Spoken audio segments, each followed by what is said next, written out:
real lives of mothers and children. Behind the numbers are mothers who have faced humiliation and degradation as they fight for the justice for their children. The children, lest we forget who is in the center of this. The children, the future of this nation, ladies and gentlemen. The innocent, vulnerable children. They are at the center, caught in the crossfire.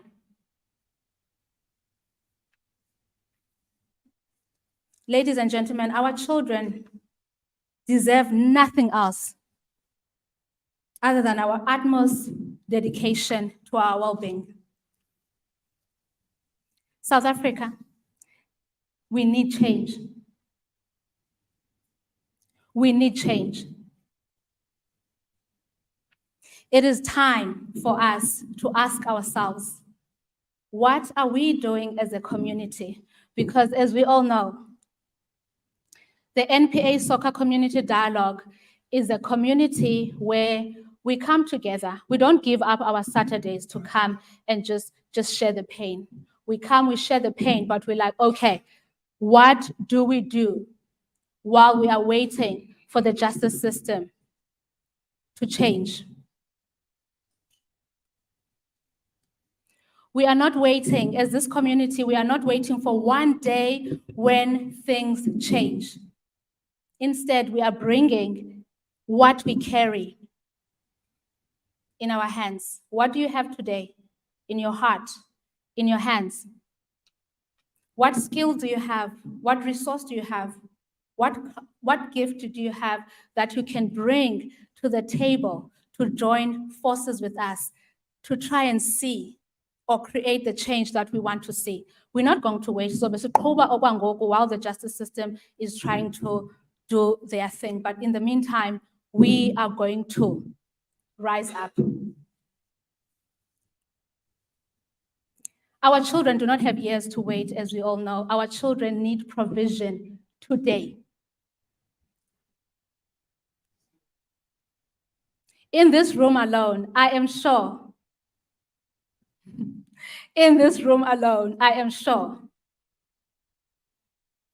there are ideas, creative ideas on how we can take down this Goliath. There are creative solutions in this room on how we can start creating the change that we want to see in the justice system. We are gathered here today, sizovungama. We are here to roar. We are here to amplify the voices of mothers and children and women in South Africa's justice system. Yes, we are here with heavy hearts. I don't know how many times I wept this week just thinking about today. Weeping not just for my own pain, but for the pain of the mothers and the children of this nation. Because for us, it's not a celebration. I don't know about you. For us, it's not a celebration. For us, it's a trigger of yet another unanswered story. Yet another wound inflicted by the system.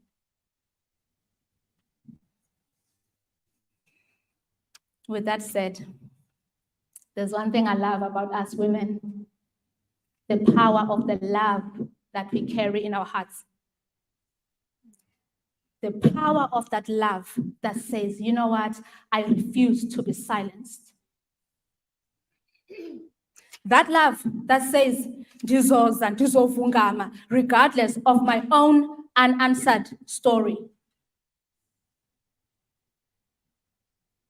The power that says, I'm going to give up my Saturday and come to the dialogues because I know if I'm not going to have my if I'm not going to have my redemption story, there's a mom here who will have that redemption story. The love that says, I will not accept defeat. The power that says, I will stand and demand change. This is what this community is about. Yay, we are not going to wait. We are not going to wait for one day when things change. In this room alone, I know today, today, we are here to amplify the voices, and our voices will be heard. Where we have suffered, oh, I'm carrying that pain as I stand here. But guess what? I'm standing here today. You are here today. You are here today. You are here today. You are here today. We are showing up. We are giving our yes to this cause because I know there's a power, ladies and gentlemen, there's power in our collective voice for change.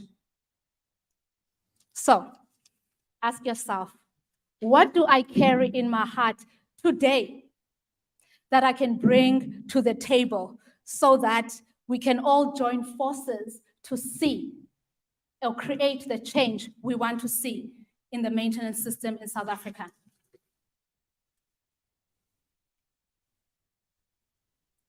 The women of 1956 laid a very strong foundation. They showed us that there's power in unity, there's power in diversity, and there's also power, or women carry the capacity to be catalysts for change. If there's one thing that we can learn from the women of 1956, it is that. Are you willing to arise with us? Are you willing? Are you willing to say, you know what? I don't have much. I only have a fish and a loaf, but I'll bring it to the table so that we can see the 5,000 fed. Are you willing? Collectively, ladies and gentlemen, I want to remind everyone here in this auditorium and those who are watching online, collectively, if we lay aside everything else, join forces, bring what we carry, it doesn't matter how little it is, bring it to the table. It will make a difference in this community.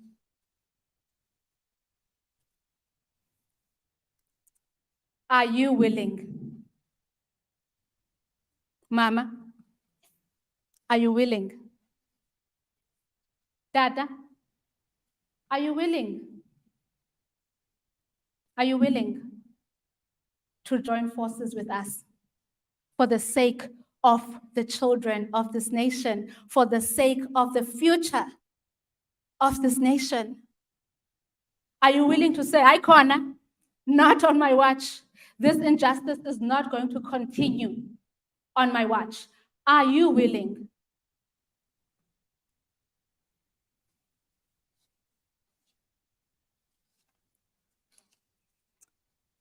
So today I'm going to start our program, and I am so honored to have all women speakers today. What an absolute privilege. And I just want, sorry. It's absolutely incredible, and I'm so expectant for today. I don't know about you. Open your hearts, open your minds, lean in as we glean from their wisdom.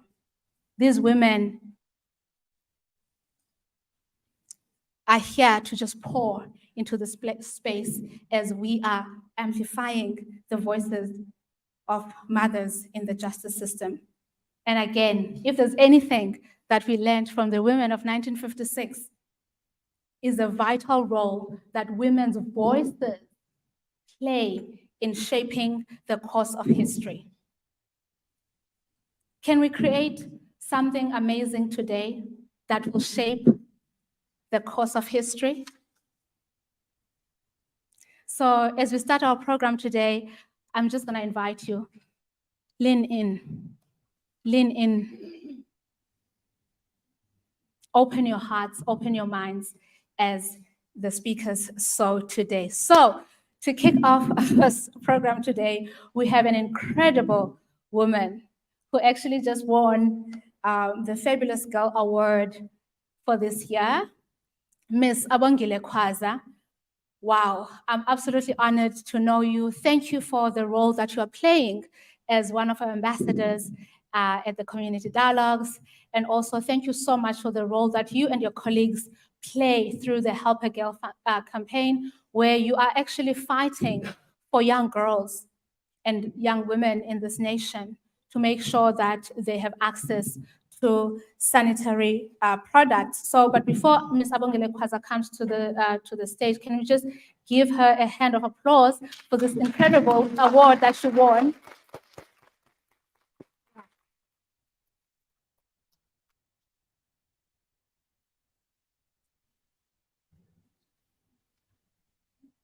Good morning. Good morning, Abby. Good morning. Good morning.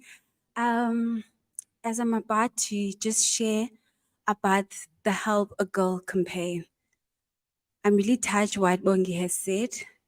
I do feel like I want to say, dry your tears, Nkosazana, and let go of your fears, Nkosazana. Forget about Izolo, Kobe, Kuzole, Nkosazana.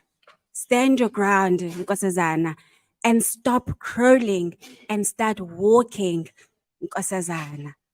With that being said, igama lami, my name is Abongile Khwaza, the Help a Girl, founder of the Help a Girl, which was founded in 2017 with an aim of educating and empowering young girls to find their God-given talent. But in 2017, we have found out that a lot of young girls, they love education. They want to go to school, but they miss school just because of this, not having this one pack. Not only in South Africa, but in African communities, countries, a lot of young girls do not go to school because of this. Or they struggle to manage the pain that comes with menstruation. Now I'm going to share just a short story of a 14-year-old girl. I think at that time she was about 13 or 12 years old. She had her periods for the very first time. I was teaching a dance. She was sitting with boys in my dance class. She got up, getting ready to dance. Her friends noticed there was a stain in her pant. The boys started laughing at her. Some of the girls as well, they started laughing at her. Now just imagine how she felt. Fear, being embarrassed. I had to take her out on the side and explain what's going on. I said to her, let me take you home so that you can clean yourself. She said, Abby, I'm scared because my mother is going to think that I'm sleeping with the boys or I am rape. I said, let's go. When we went to her home, and that's exactly what her mother thought, because she saw a stain in the morning. And the little girl did hide her pant in the morning. But her mother was ready to say she's sleeping with the boys. And that really hurt me. Now, instead of focusing on the dance at that moment, I needed to also educate the boys to say, this is natural. It's something that we cannot abstain. Now, there's a lot of other young girls that do not go to school because they don't afford or they're struggling to deal with everything that comes with periods. Now, I started the campaign, but of course, I can't do it alone. I cannot do it alone. And I get it, friends, that let's on my graduation, because I am a social worker. So on my graduation, I was like, I don't want any gifts, but I would like you to bring this for me. So that I can start going around educating young girls about what does it mean when you have your periods, menstrual health, what does it mean? And from that, we have grown. I have about 10 brand ambassadors. They're sitting at the back, Eva and Masake, and many other girls as well in different communities, because it's not only one community, but there's different communities, but also it's not only just here in South Africa. We have also a branch in Joburg, in Rustenburg, in Kenya, in Nigeria, to show that this is a major need. And this is why we are saying we want menstrual health to be recognized as a human right, because now it's going to minimize where young girls don't have to meet school. At least they're going to be in class. They're not going to stay at home because they don't have this. Now, I want to ask you, Maseka, why do you think menstrual health must be recognized as a human right? Because we hear every day many girls don't go to school because they are struggling. We can give about 3 months. Is it enough? What's going to happen for the next couple of months? Like, why do you feel this? Because we are doing this every day and we're getting a lot of questions. Yeah, what do you think? Thank you so much, everyone. I'm just going to shortly introduce myself. I'm Masake Maleka. So the essence of my name simply means let's build. And just to answer that question, I'm currently part of the World Economic Forum, and my aim is to also shape Africa. The main thing that I'm always asking is, why must we fight for something that's not a choice? Yeah. If I could wake up one morning or each and every month and not be worried that it's that time of the month, trust me, I would have that choice. But for the mere fact that a condom is not a choice and it is there and it's available, how difficult is it to make this available? A simple concept that I always come up with is that as women, we're always in this constant struggle and constant point of fighting. And the narrative that then comes forward is that angry Black woman or that angry woman. But no, we're not angry. We just hurt and trying to bring our voice forward. And the reason why this should be a human right, it's because it's not a choice. It's part of morality. Yeah. It's part of being a person.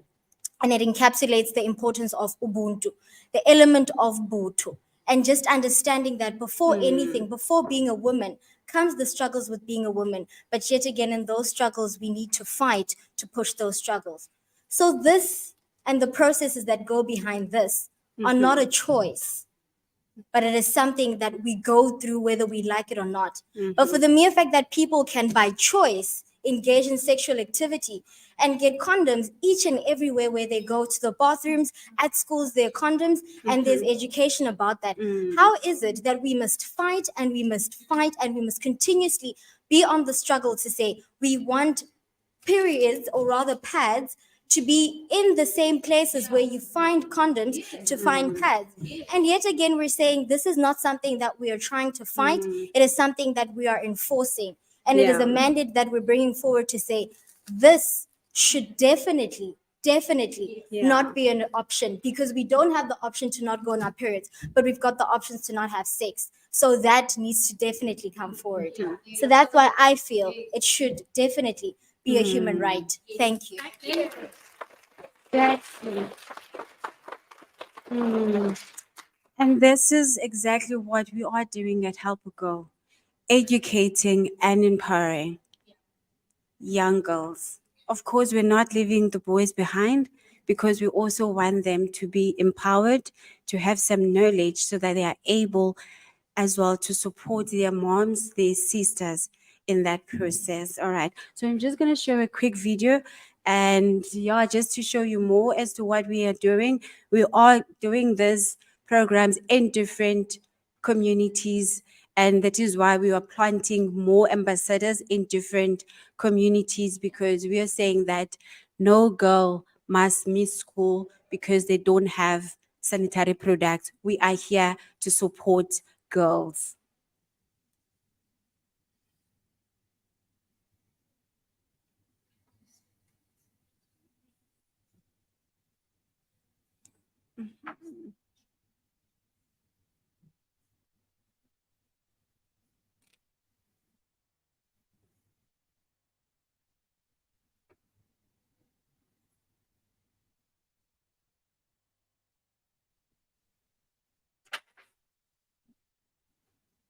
What's this sound? There's no sound. Okay, seems like there is no sound, but if you would like to learn more about what we do, because we do a lot other than just handing out the sanitary products, education is the main key for us in all areas. Holistic education is very, very important for us. But if you want to learn more about the Helper Girl, please do follow our Facebook page or website on www.helpergirl.org.za, or then you can maybe ask me questions after the dialogue. Thank you so much.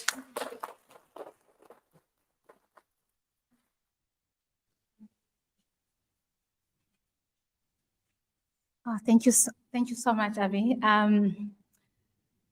We actually have Richard. I'm not sure if he's here. Richard, all the way from Oton.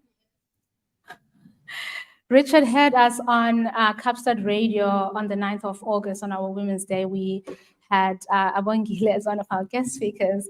So Richard was moved by the talk, and he decided to contribute some sanitary products. So we just want to take a moment and thank Richard for that. I don't know if you can stand. Thank you so much. Yeah, thank you so much, Richard. And also just thank everyone for your contribution towards Help a Girl. And Richard also, in partnership with Durbanville Commercial Printers, they've gifted us with these notepads. How amazing.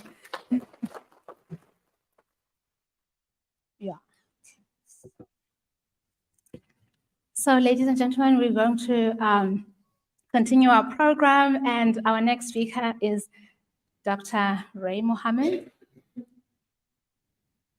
Okay, yeah, so our next speaker is Dr. Ray Mohammed. She's passionate about women and child health, and she aims to change the world in big and small ways by advocating for the voiceless and bringing compassion to every consultation room. She's a woman of compassion, and she is committed to really bringing change in her area of influence. Ladies and gentlemen, let us welcome Dr. Ray Mohammed, please.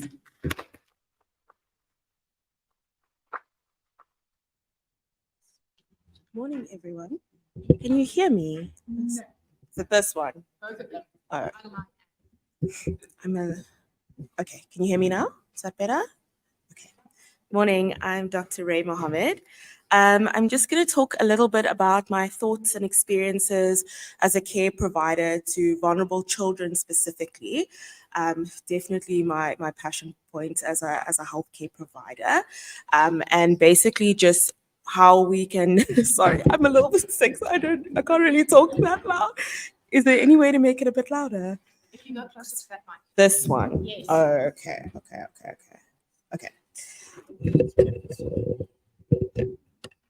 that better? Really gotta try shout a little bit. So in terms of my personal context, I graduated from Stellenbosch University, and I've had some experience working across the Western Cape. Never really worked anywhere else in primary healthcare. I currently work at a government hospital, Hermanus Hospital, in the area of district public health, as well as it's basically working at a district level. You do everything and anything and everything. So from working in the hospital to working in the clinics. So we service 5 clinics: Hamana CDC, Claremont Clinic, Horston Clinic, Stanford Clinic, and Hansby Clinic, about an hour away from the hospital. And then our hospital has 4 wards: male, female, pediatrics, and then labor and delivery / gynae. So it's a really teeny tiny sort of 40-bed hospital, as well as our emergency center, which is open 24 hours a day. Across all these settings, I think all of us are exposed to vulnerable children and women who need us to advocate for them in any way possible. My big passion is moms, moms that are either in their antenatal journey, preparing to bring someone new into the world, and then the postnatal journey as well, watching a child grow. And then the second one is obviously my kids. Spend a lot of time in the emergency room as well as maternity ward overnight, providing really what we call life-saving care. So in my sort of experience, the most vulnerable people I would interact with or have the privilege of providing care to are children, women in need of protection from abusive partners, in sort of a gender-based violence situation, mothers in need of protection and support. Another vulnerable group that we unfortunately often dismiss in our society is elderly people who've been sort of abandoned by their relatives. Where I work in Hermanus, this is incredibly prevalent. And then the last group of vulnerable people is terminal patients who are in need of end-of-life care. And that's just in my personal experience. So in terms of the laws that assist us to be able to assist our patients, I feel like I'm very much a type A sort of, yeah, it makes sense that I'm a doctor because I am a law-abiding citizen. Like I read everything I can, I do everything I can. So we have the Child Protection Act, and in the Child Protection Act, or expanding on that, we have a form, a piece of paper that the clerks keep saying they're running out of them. I'm asking them to print them all the time. Dr. Mohammed always needs this form because I report everything. I see something, I say something. Doing a report doesn't necessarily mean that it's going to end up in court, but it means that the Department of Social Development does launch an investigation into, whatever the issue that is raised may be. I think a lot of medical practitioners, a lot of people are very jaded. They want to get in, get the work done, get out, see their X amount of patients for the day, and it's done, or finish up seeing whoever needs to be seen in the emergency room or whatever case needs to be done in theatre, and go home. And I think we miss a lot when we are not actually interacting with our patients. We're not opening our eyes to the people who come to us quite often on the worst day of their life. I mean, if you've ever been to the hospital and you're in the emergency room, probably is a day you're going to forget. You're never going to forget.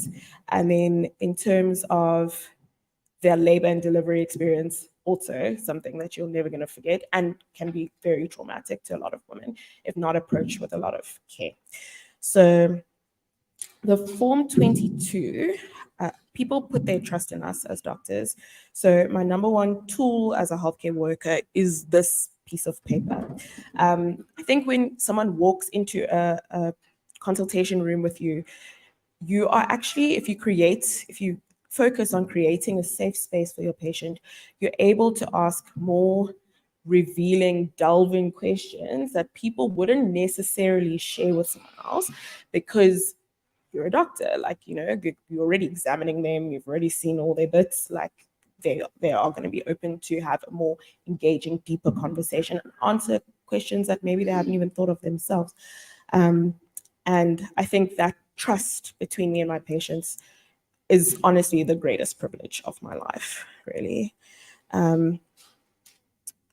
So let me just see, where's my next slide? Okay, so yeah, like I said, the Form 22 is a catalyst to an investigation by the Department of Social Development.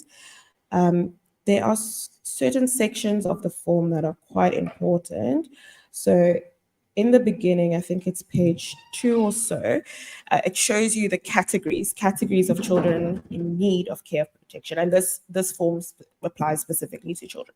So apart in those categories, it's street children, commercial sexual exploitation, child labor, exploited children, child trafficking, and child abduction. Then there's a second in section 4, indicators that I think this is where doctors really step in, because when it comes to physical abuse of children, abrasions, bruises, scalding, fractures, if a child fractures anything in the emergency room, I'm not just putting on a plaster and sending them home, oh, come back in a week for your x-ray.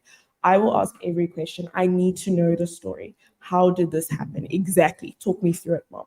Exactly. I need to know, because there are so many instances of abuse that are missed. If you hurt a child badly enough for them to sustain a fracture, it is really, I mean, children's bones are literally malleable. So it's really, you need to know your mechanism of your injury incredibly well. And I think those, in terms of the physical indicators, those are where doctors have the expertise and the access to patients where other people don't necessarily. The next section is emotional, so withdrawal, depression, self-aggressive behavior, corruption through exposure to illegal activities, deprivation of affection. Deprivation of affection. When I read that, I was like, wow, that is actually something that all of us can notice in children. And it's not really always a dangerous situation, but it's a red flag to me. What's going on at home? Mom, do you need some extra support? What can we do? Humiliation, isolation, threats. Another big one is developmental delays. Why is your child not meeting their milestones? What are we missing? Is there a nutritional element? Is there something that mom needs support with at home? Pressure, rejection, accusations, anxiety in children, lack of cognitive stimulation, mental, emotional, or developmental conditions which are requiring specific treatment. And then all the sexual abuse as well, so contact abuse, rape, sodomy, etc. Won't go too much into that, but it is, I was just saying to Lizzie now, that is literally the worst part of my job is having to fill in the J88 and do examination of those kids. So this section 7 of the form 22 is medical intervention. So was the patient treated outside of the hospital? Who were they examined by? Why were they hospitalized? Was it for assessment? Was it for treatment? Was it as a place of safety? And this is something that happens more often than one would think. Our kids, some of them live with us in the hospital. And this is when I was working in Cape Town as well. They stay with us until we can find them safe to be, a safe place to be. And then in terms of the section 8, it's the children's court intervention. Has the child been temporarily moved to safe care? And then of course, the SAPS, what has it been reported? Is there a case number? And is the child known to the Department of Social Development, which is very important. I think something that we don't all realize is that the Form 22 can be filled out by pretty much everyone. So in section 1110, there is a list of capacity. And so caregiver, correctional officer, child and youth care center, dentist, doctor, drop-in center, homeopath, labor inspector, legal practitioner, midwife, member of staff at a partial care facility, minister of religion, nurse, occupational therapist, psychologist, police official, social services professional, social worker, speech therapist, teacher, and the last one, volunteer worker at a partial care facility. So really anyone can, a lot of people that have access to taking care of children can fill in this form and launch an investigation if you are concerned about something.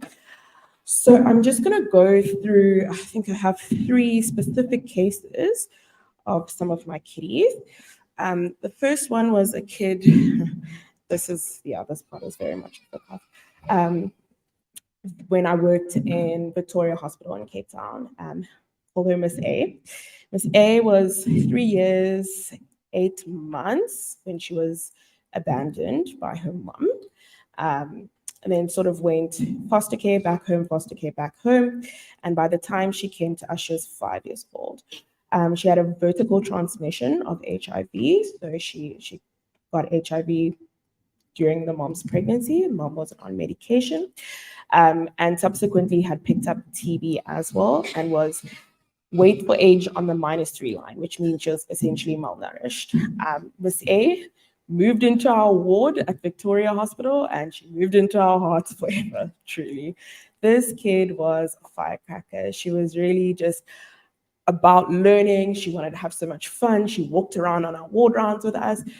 When we were on call, we'd all take a moment to go and sit and read her bedtime story. Whoever was on would be like, oh, what story are you reading, Miss A tonight? Oh, because of her degree of malnourishment, Miss A was on continuous feeds overnight, which means she has a tube in her nose and she was hooked up to a machine for 12 hours every day so that she could gain weight. That's how low her weight was for age, tiny little thing. Almost 6 at that stage. And Miss A was then moved to St. Joseph's, which is an excellent home for children who require medical intervention, but also it's not safe for them to go home. And she's currently in foster care with a great foster mom. Then Miss B. Miss B is one of my kitties from Hermanus. Miss B is 13 years old. She has type 1 diabetes, which means essentially her pancreas cannot produce any insulin. So she is on exogenous insulin. She needs to inject. If you do not inject and your sugar goes very, very high, you go almost into acidic state that we call diabetic ketoacidosis. And that is life-threatening. It's actually fatal if not treated properly. You can go into a coma. Thank you. Is it on? Can you hear me better? Thank you. Sorry, I really can't talk so loud. Spoken. Just wait a second. Hello? Nothing? Is it on? Very low. Is that better? Sorry, guys. I know, but I literally can't have Saram Jonathan's mom. Just came off a 32-hour shift. So Ms. B has type 1 diabetes. That sounds like it's a bit better. And Miss B's mom is not interested in this diagnosis. Miss B's mom couldn't be bothered about injections and clinic and follow-ups and pediatricians. Never mind that this is a life-threatening condition. One of my bosses, one of my consultants also has a teenage daughter with type 1 diabetes. And so she's trying to get them to go on play dates. Her and Miss B, we're doing everything we can. When I was in the ward, I was just like, you know what, Miss B, we are now resorting to bribery, my friend. If you have great sugars for 24 hours, what can I bring you? And so, it kind of worked. She was injecting on time. She wasn't eating random junk food from the other kids in the ward. And then we'd be like, okay, here, Miss B, here's a yoga mat. Here's my Calm app. Let's do stretching exercises, And in that, the fact that what productive bribery worked led me to realize that Miss B just needed a little bit of love. And so at a later stage, she was in our ward again. She came in DKA, incredibly sick, almost ICU type of patient. But she walked to the hospital by herself from the informal settlement in Hermanus. It was a 13-year-old kid. And at that stage, I was sitting in the emergency room, this bee walked in like this, falling over at the door, like put her in bed and going to recess, get her feeling a bit better. And on that day, I was like, Miss B's never going home again. I'm so sorry. This is not on my watch, personally. It's not saying Miss B's mom is never going to be part of her life ever again, but for now, this child's life is in danger. And so we'll go into the social worker's office, and I'm like, I need Form 22. And she's like, again, and I'm like, yeah. And so filled in a Form 22 for Miss B. Meetings with DSD, meetings. Miss B's still chilling in our ward. Eventually, she was also sent to St. Joseph's, where she's able to be monitored medically. She's able to go to school. The mom just wasn't taking her to school for a while. And she's able to feel a little bit better once we find her a permanent place of safety or some assistance for her, who I think just is not really misplaced to be the loving mom and the attentive mom that a chronically ill child needs at this point. So the next one is Twin C. Twin C, this actually happened on the day Natalie was at my house. And I think it's part of the reason why they asked me to talk here today. So I was working in the emergency room. It's about 11 a.m. and this lady comes in, 2 babies. And whenever someone walks into the emergency room, if I'm sitting at the desk, which is right by the entrance, I'm kind of idle, especially if it's a baby. I say, open the baby, let me just see, before they go sit and there's this triage. I just want to see with my mental eyes. And she opened the baby and I was like, no, this child, I don't know what from, but this child is very ill. So essentially, Twin C was a little girl, her brother was a little boy. Brother was doing great. Brother was a little bit of a chest, but yeah, he wasn't the problem at this point. Miss D came from the Eastern Cape with a concerned neighbor. Miss C's mom was just essentially had abandoned the twins. Other random family members were taking care of these kids, but they were very obviously neglected. And this concerned neighbor literally was like, these children are going to die. I don't know what's wrong with them, but something's very wrong. So she basically kidnapped them, which we found out later. I thought she was a biological aunt. I was like, oh, auntie, like, no. She was a neighbor. She's now a legal foster mom to these kids. We worked it out in the end. But so the little girl, she was underweight for age. She was what we call shocked gastroenteritis. So it's when you get such bad gastro and kids have very little concern that they essentially, their body protects their vital organs. They go into a shutdown. It's like these kids, sometimes you have to intubate them. Very, very sick kids. So immediately started working on the little girl twin. And it was really a full day's work. I didn't see any other patients in the emergency room for the rest of the day. I called other people and I said, someone else has to come at this emergency room because this child is like literally would have died if they got there half an hour later. This, I've never seen anything this sick. Scary for me, but we have a great team and we got the kids sorted. She left the hospital, so came in at 11, worked on her the entire day. She left the hospital at 6 p.m. on a helicopter because Dr. Mohammed is assistant. I was calling the emergency services. I was like, I need a red ambulance. And they're like, sorry, our ambulance is all busy right now. They'll get you in an hour. And I was like, no, this child is like really very sick. Like, this child needs to be in the ICU. Like, I'm not ICU, please. Just, we need to do something. I said, okay, we can escalate, Dr. Mohammed, we can escalate. Okay, great. And then like another 45 minutes goes by, and I was like, okay, I'm thinking they didn't think I was serious. Call back again. I was like, how can we get this child there in the next 2 hours? This child needs to be there. This child cannot be here. It's 4 o'clock already. I've been working on this. And then they were like, well, we could escalate a bit further. And I was like, I know you have it. I want the helicopter. Said it. This kid's going. And so Twin C left in a helicopter to the whole town's delight, because every time someone gets heli-vacked out of that hospital, it's like an event. People come all over at the helicopter, but she got the care she needed. I went on leave, I came back, I'm walking in the people to get something, and Auntie is there. And Auntie says to me, Dr. Mohammed, you saved twin girls. And she turns around and there's baby. Looking at her. She's so cute. They were essentially both had pulmonary TB, which is it just makes kids even more sick. They struggle to gain weight. And that was all found out when they were at escalated care.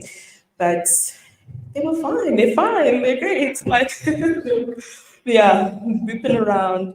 And it's always a pleasure when I see her. Even Auntie, I saw her in the mall like 2 days ago. She's like, Auntie, how the babies? And she always shows me pictures. And that's something I spot when you get this full time. You kind of get to follow up on your patients. Next one is Baby D. Baby D was the case I saw 26 hour on Thursday. Baby D was playing in the street unsupervised, which accidents happen, but this was really a very big accident. And so they come into the emergency room, a whole entire family, and they are very clearly fighting amongst themselves. The mom's crying, the kid just looks bad and getting straight to resus. Essentially, she was hit by an oncoming car that went over her. It was very difficult to determine the extent of the injuries, I think, on children. Yeah, you don't expect to see a child that sick. And I kept asking, the mom was distraught, she had to leave the room. I kept asking, was she sick before? Because her lungs are not horrible. Was she sick before? Was this a medical thing? Or was it related to the trauma that she suffered? Essentially, her lung had collapsed from the car driving. So I was like, I need to see this for myself on an X-ray before I decide to put a tube in a child's chest. For adults, we do this very routinely. South Africa, there's a high burden of crime, so it's not a procedure I've never done. I've just never done it on a child. So I called the X-ray people to come home. It's the evening, did an X-ray for me, and that whole kid's lungs. And so put her to sleep, put in a chest drain for her, and it was one of those moments in my career that I was like, how did we get here? How did we get here? And so I sent her to Tiger actually, because she needed CT scans. And I said to the mom, we're gonna have to do something about the home situation. We really can't have kids getting hit by cars this badly. Where was this child? And where were you? And who was put in the position to take care of this child? And where were they in that moment? Because this is now a life-threatening injury. I looked at all the scans yesterday. She's fine besides the chest, no bleeds on the brain. She will be okay. But of course, there I am the next morning asking for Form 22 because we gotta look. We need to see what's happening to our kids in our communities. Last slide. These are just another set of twinnies that were a little bit sick at birth, but for good reason, fine children after. And then the last slide, these are photos I have permission to share. On the left-hand side is a little girl who turned 1 at our hospital in Victoria. And of course, I was like, crazy stalking the loot instead. Because I'm like, what was? And then that is how I feel.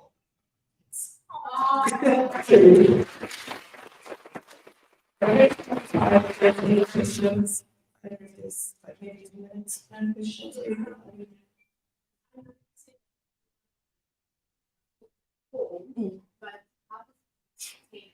It's on the Department of the Social Development website. Thank you. Yes. Sorry, I just want to. I met Ray when she was a little girl. She was in primary school and she was in Meisner at boarding school. And we would go and visit them on weekends. And it's just such an honor to see Ray grow up. And when she graduated as a doctor, it was just so beautiful. And about 3 months ago, Dia and I were in the Eastern Cape and we were driving down the garden route. And of course, we had to go and visit our little girl, our big girl. And, she said, Nats, will you please stay for dinner? And I said, we'd love to, but we're literally just driving in and out to say hi to you. And she said, I'll be home at 5 o'clock. And there was a bit of roadworks, on driving into coming down the garden route. And so we also delayed. And I think we only got to her house at about 7:45, but she literally just got home. And she was saving, was it Twin C? Yeah, Twin C. Twin C. And she said, Nats, I just want you to know that if I'm not home when you get there, I have to stay here for the baby. And it was sitting on her dinner table. She had just come off duty. She was exhausted. Yeah. And Diana and I were very touched by the fact that she could have just handed over this baby to the next doctor. Yeah. But she said, this is my child. And she waited, and she waited for the helicopter to land and to lift that baby. And she was so emotional, and so was I. So I think this is why we have these dialogues, to create the awareness, like the lady has just asked, Lizzie's just asked, another one I met when she was very young. What is a Form 22? It is our duty to report. And I think these conversations are so important so that each and every one of us will make it our mandate to protect our children in whatever field we are in the neighborhood. Yeah. Thank you, Ray. Thank and you. She's just come off a 32-hour shift, so she's driven away from her mom. We're very grateful. And I'm going to Europe tomorrow.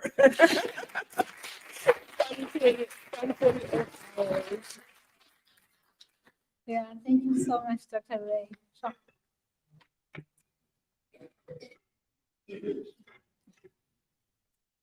Ladies and gentlemen, today we are here to amplify the voices of mothers, of children in South Africa's justice system. And we're absolutely honored to have Ms. Noluvuyo Bekwa, who is the Director of Court Operations in the Western Cape Department of Justice. And thank you so much for taking the time today to come and address us on such a crucial dialogue. And she came with some documents. Firstly, she brought us the Constitution. So you're welcome to grab a copy at the back. And we also have the Service Delivery Charter document and other documents on domestic violence. You can grab a copy at the back. Ladies and gentlemen, let us welcome Ms. Noluvuyo Bekwa today as she addresses us and just really sharing the important policy document, the Department of Justice Service Delivery Charter.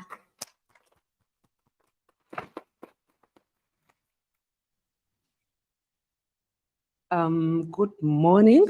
Good morning. How are we? We have I'm okay. I'm actually honored to be here, and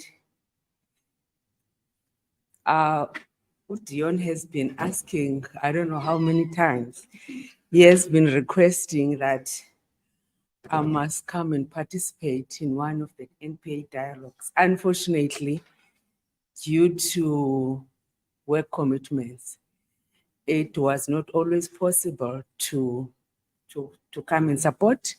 He's a great friend, he's a great colleague, which is why I decided, even if I'm coming out of hospital, I was in hospital last week, I will make sure and come and support, because he already told me that the next one is on the 30th of September. So I need to clear my diary, because he's going to give me sleepless nights if I don't come and support, because the Western Cape, we have just over 72 courts. And honestly, it is difficult to get to all of them at the same time. So, for example, when he goes out doing his work as an NPA official, relating to vulnerable groups. If he picks something, he will send me a WhatsApp or he will send me an email. Then when I am contacting that office, I am contacting the office already in an informed position because I know I have been given information. It's rather difficult to drive to Beaufort West, so I must consolidate my trips if there is something that needs my attention in Beaufort West area. I was happy this week. He went to Picketback. So I said, okay, he's covering the West Coast. If there's something that's high that requires my attention, he will bring that to me. So I'm actually happy to be participating today, representing the Department of Justice in the NPA dialogue. First and foremost, Bongi, our MC, I heard the cries.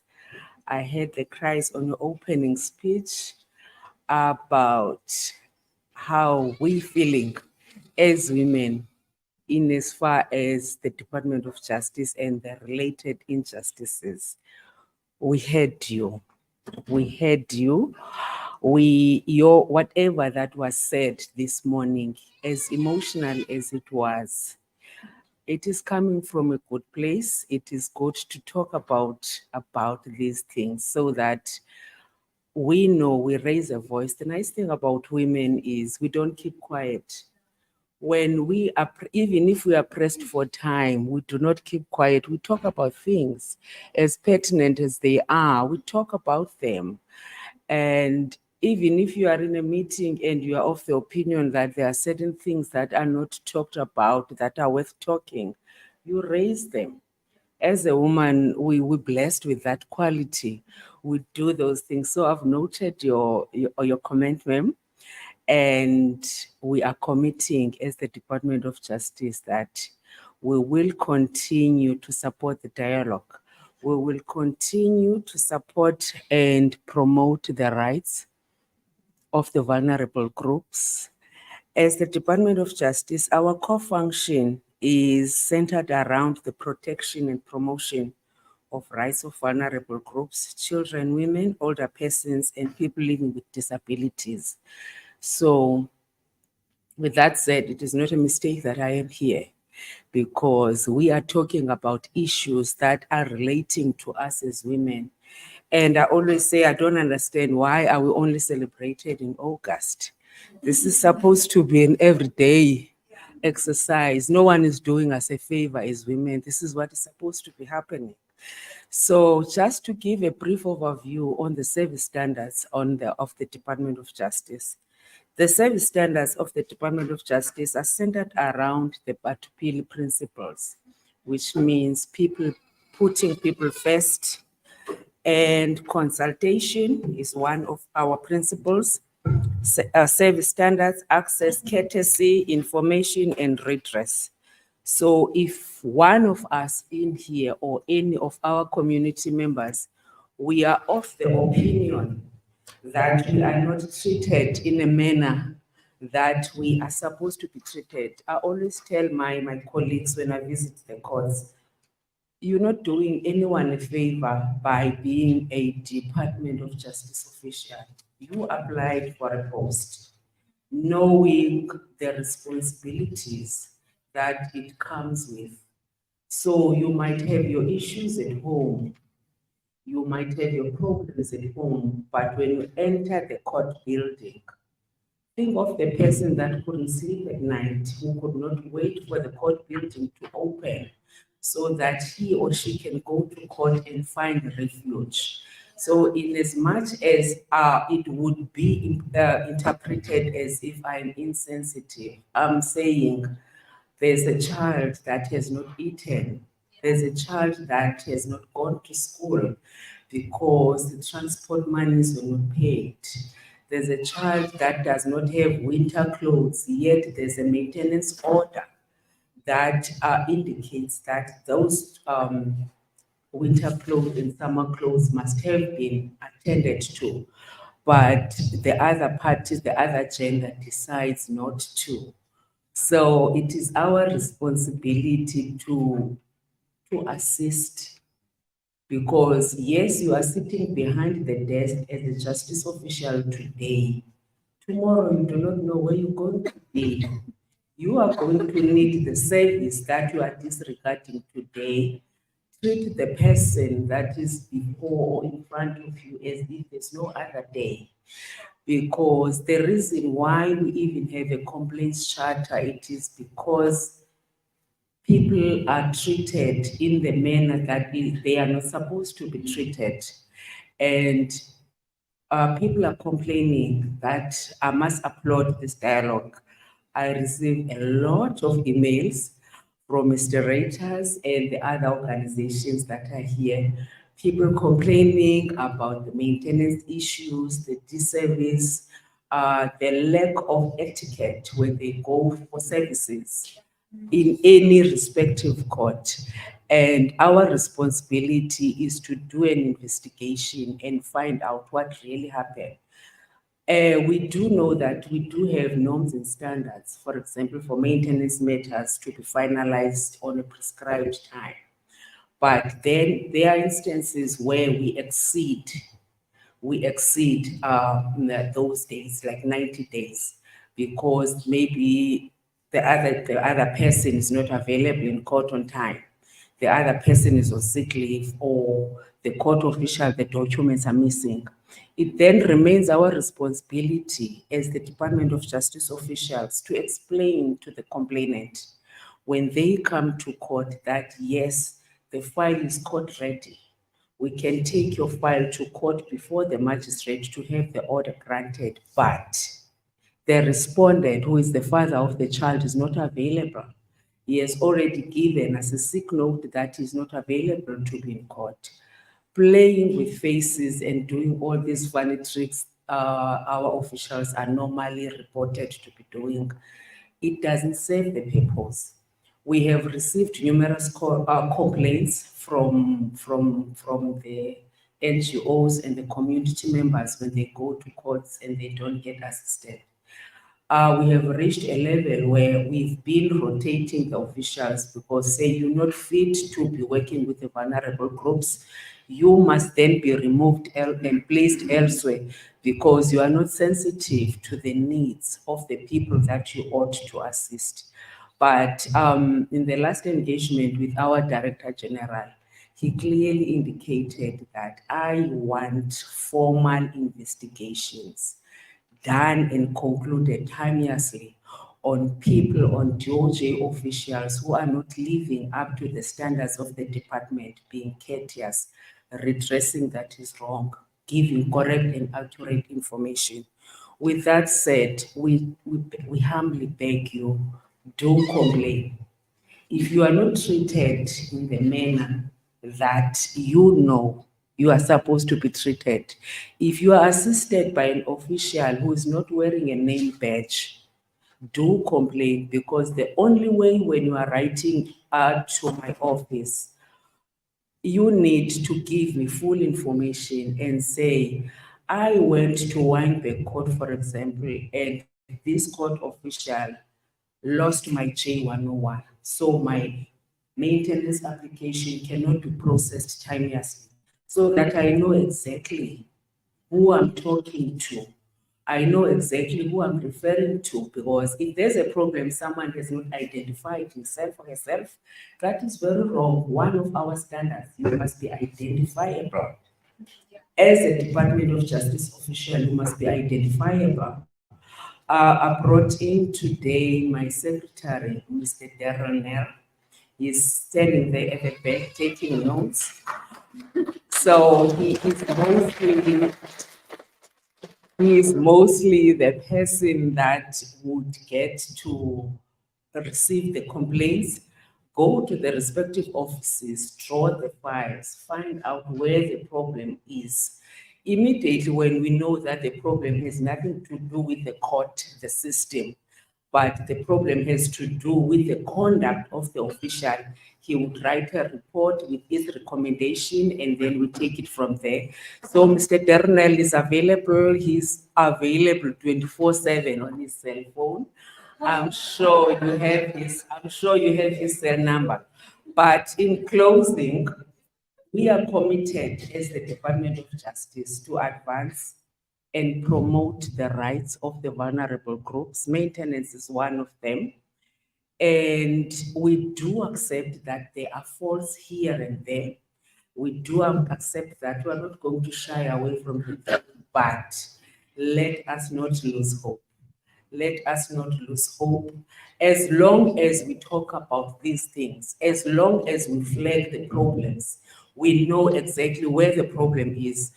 We know who is the culprit, who is failing the department, because if an official in his or her official capacity is doing a disservice, he's not failing himself, he's failing the department, which is why then it remains crucial that we take corrective steps to resolve the problem, ensure that this, whatever that has been raised, it is resolved. We communicate with the complainant, we inform them, we keep them informed. Sometimes I know it's difficult. Not everyone has got access to emails. Not everyone has email addresses. Those that are fortunate, they do write. Those that phone, they would normally phone me on my cell. I don't even know where they got that from. They will phone me on my cell, and then I will call back just to get an understanding of what really happened. And then Mr. Nell will go to Weinberg, draw the file, will go to Mr. Plain, draw the file, so that we understand what really happened, because we cannot just on the face of it say, I got a complaint. As Director of Justice Operation, you are on the wrong. Let's first get the file. Let's get to understand the facts on the file and then align that with the complaint as it is leveled. But if it appears that as an official you are on the wrong, I can promise we do take steps. Our provincial head, as well as our Director General, does not take kindly to officials who are tarnishing the name of the department, because when the bad goes out, it is the Department of Justice has failed me. So that is why we are pressed for time to turn around the tide and make sure we are doing things the right way. That is why I said to Dion, look, I'm tired. I was in hospital. I've got a burden, like a lot of work that I couldn't attend to tenuously. But when you mentioned maintenance, I said, I'm coming. I had to wake my daughter early this morning. I said, come, let's go. You will sleep when you come after this session. And I must actually thank NPA for this dialogue, because if NPA didn't champion this dialogue, we would not have known at present what are the pressing problems the communities are actually experiencing, because it's not always easy that we have these engagements, the community outreach programs, due to hectic schedules. It's not always easy. But this dialogue, I am able to get the gist of what is the problem. This is bread and butter issue. You cannot wake up and go to court if you don't need to go to court. You cannot wake up and go to court and request a court to grant an order against someone who seems to forget his responsibility toward the child. So immediately it tells you that there is a problem. I am not saying we're not focusing on men or anything, but we do understand, we do know the tricks that they would play to buy time. But at the end of the day, our maintenance officers and our maintenance investigators are always on higher alert. They know the tricks that are played with by the respondents. One, when he said, he would say, I am not the person that you are looking for. So we said to them, go with a witness so that you take a photo of the person, so that when the person goes to court, ultimately we can say you lied. When you were said with your subpoena, you lied and you said you were not the person, but here is the proof. So we are trying. I accept there are problems here and there, but as I'm saying in closing, let's not lose hope. Let's continue to engage. Let's continue to interact. Otherwise, we've got the same end goal. Thank you.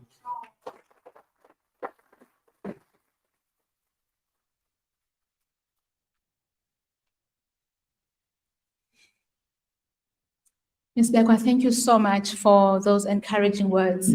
You've heard it, mamas. We have a voice.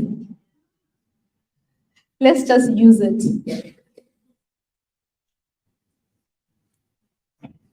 We have a voice. Let's use it. And Advocate John Reuters is always encouraging us to complain. Not just here, not on WhatsApp, not on Facebook. Let us not lose heart. Let's continue writing those complaints. And Ms. Bekwa just gave us permission to continue to do so. Is it okay if we do a quick Q&A, Advocate John Reuters? Ms. Bekwa? Okay, so we're just gonna take 10 minutes before our next speaker to just do a short Q&A. I'm going to just use the portable mic and just pass it around. Thank you very much.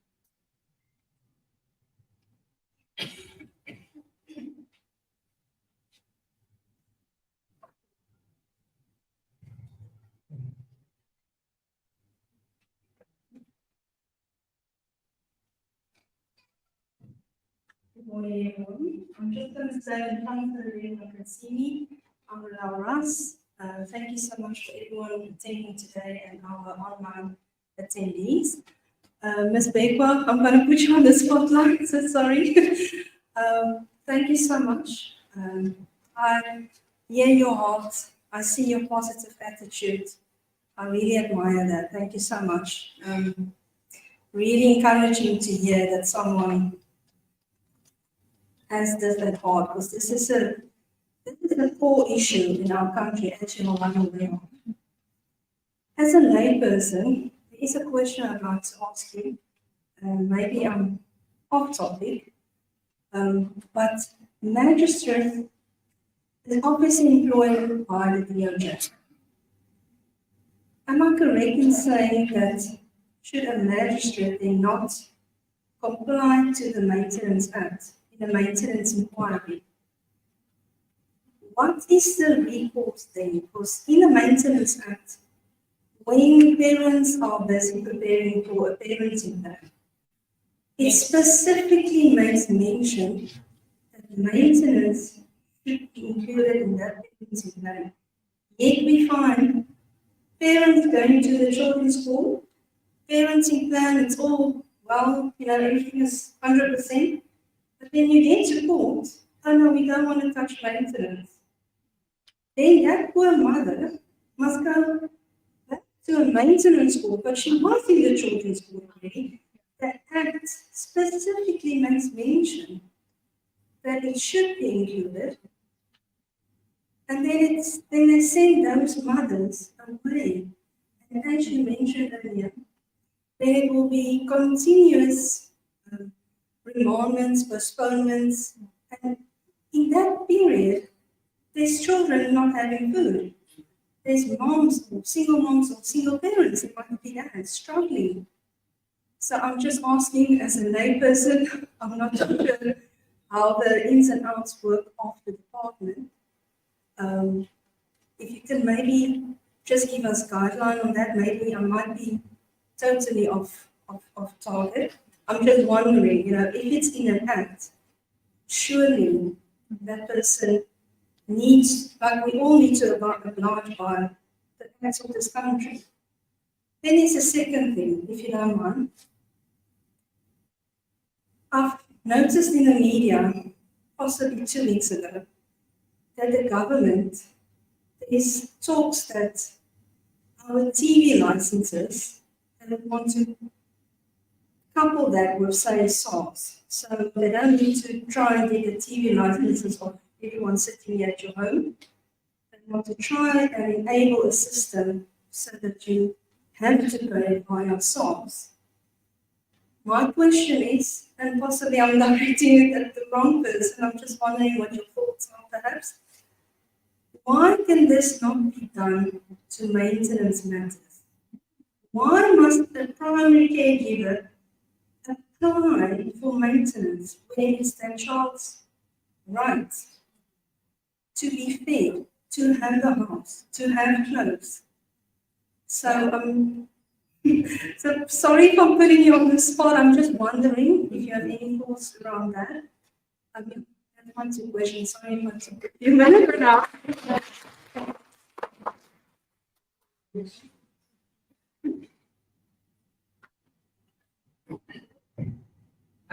Thanks, dear. Okay, the first question is on magistrates. That really magistrates who do not comply with the act. We do know that magistrates are judicial officers appointed as such. But if you are of the opinion that there is an act case and the act has not been complied with, it does not end there.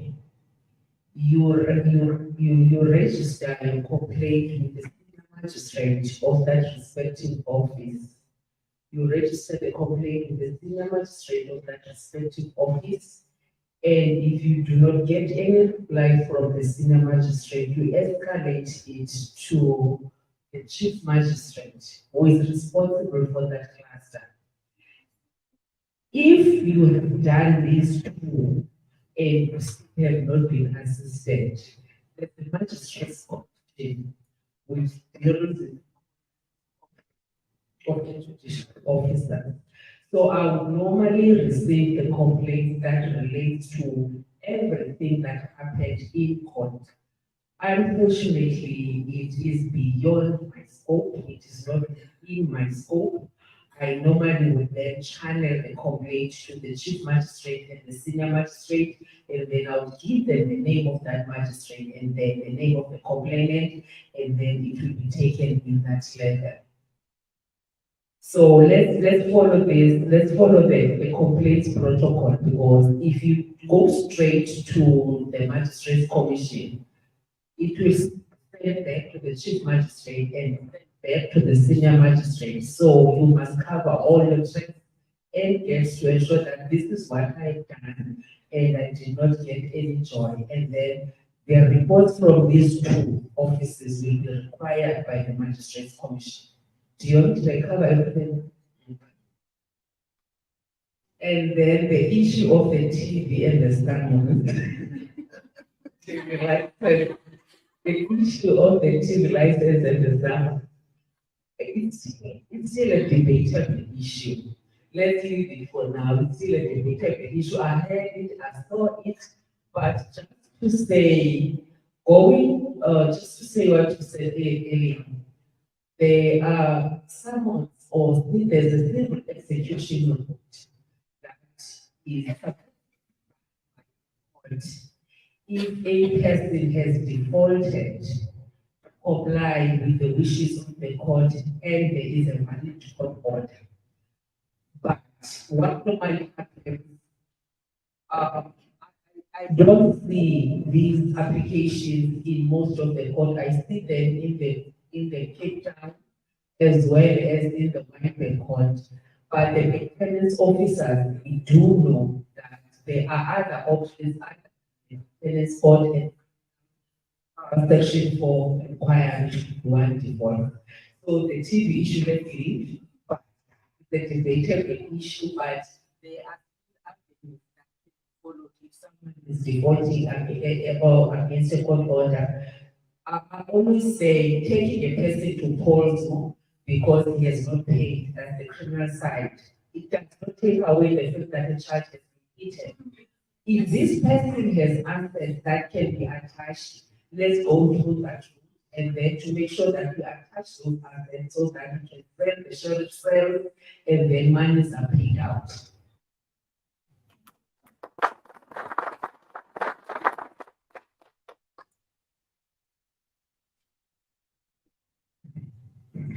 Good morning, everybody. My name is Mrs. Hansen. Currently, I'm the deputy coordinator country, but I worked in the court for many years. My, I don't know if it's a question or a suggestion. I want to ask the corporation that was implemented yesterday. When a father defaulted the maintenance order and the police go out in the 16 days of activism and go and do their arresting. What happened with the residents?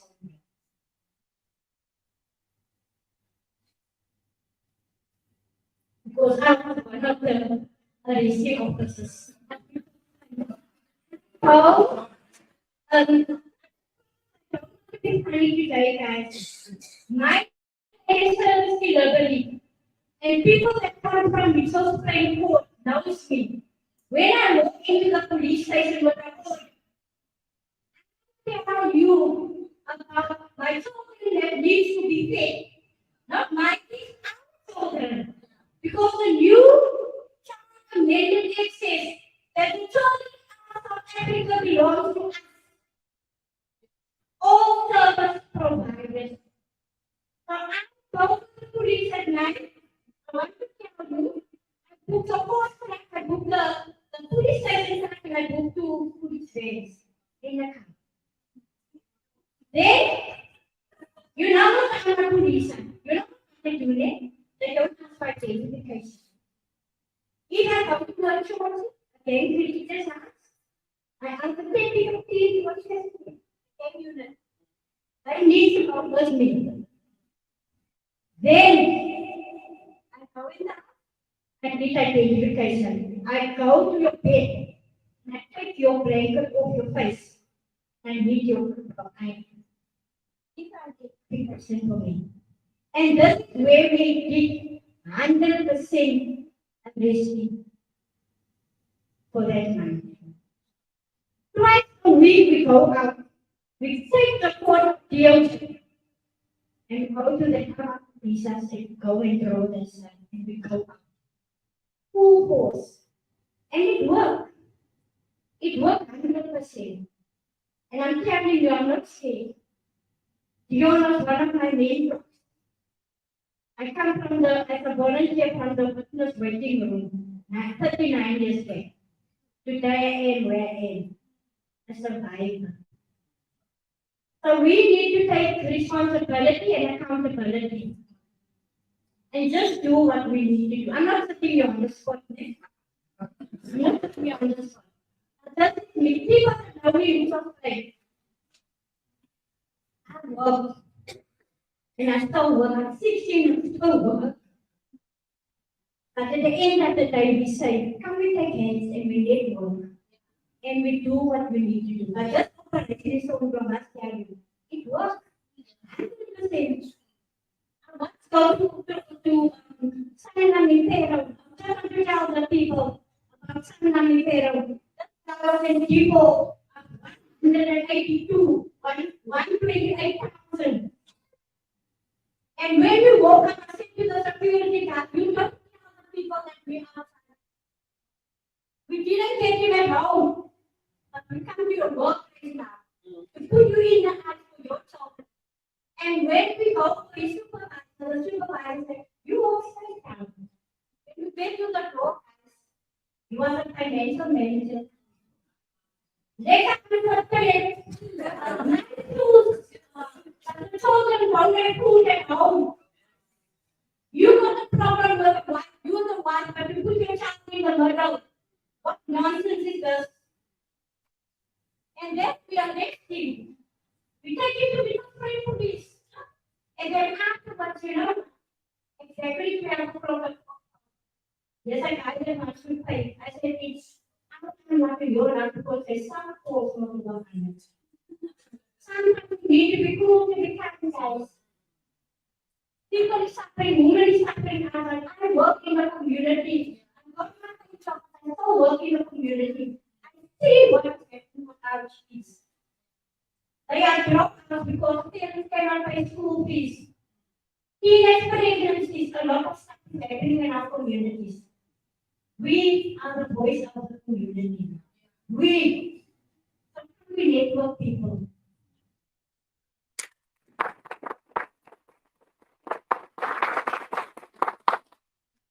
Thank you for this. Please note this because unfortunately, I'm working for the Department of Justice. We are in collaboration with SAPS as well as GCS when it comes to Operation SOCA. And General President is not with us today.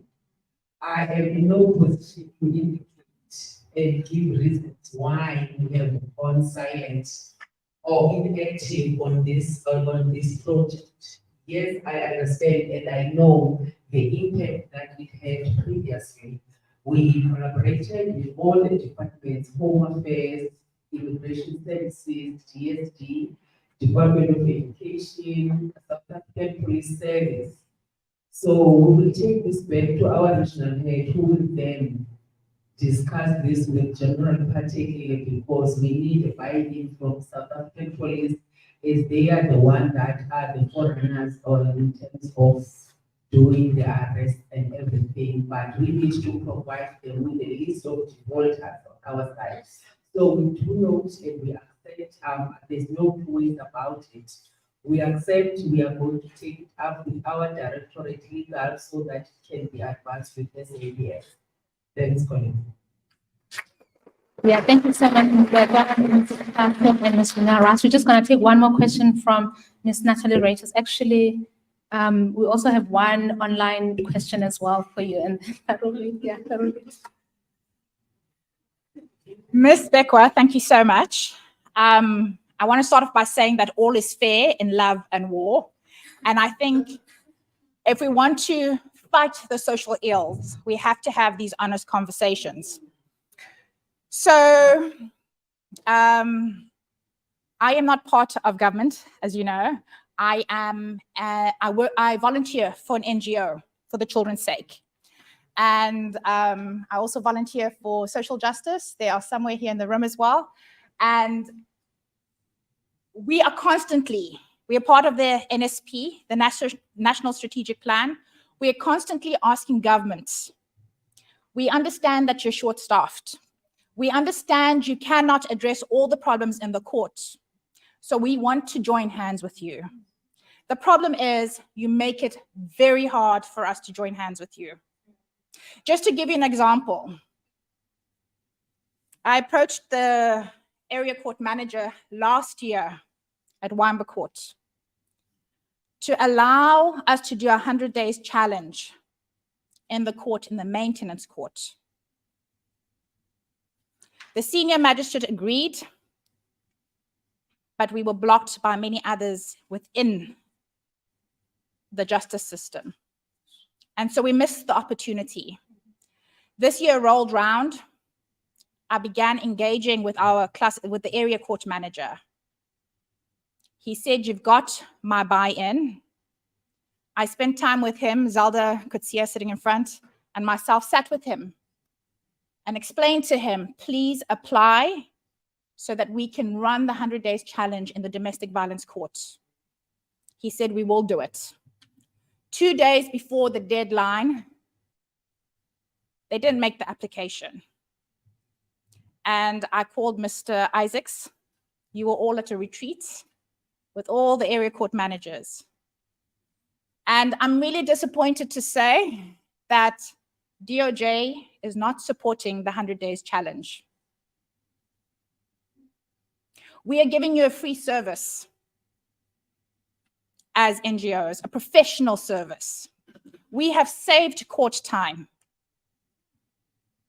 Just to give you an example, 2022, I personally did over 100 mediations in Wamba Court, in the domestic violence court as well as the children's court pro bono.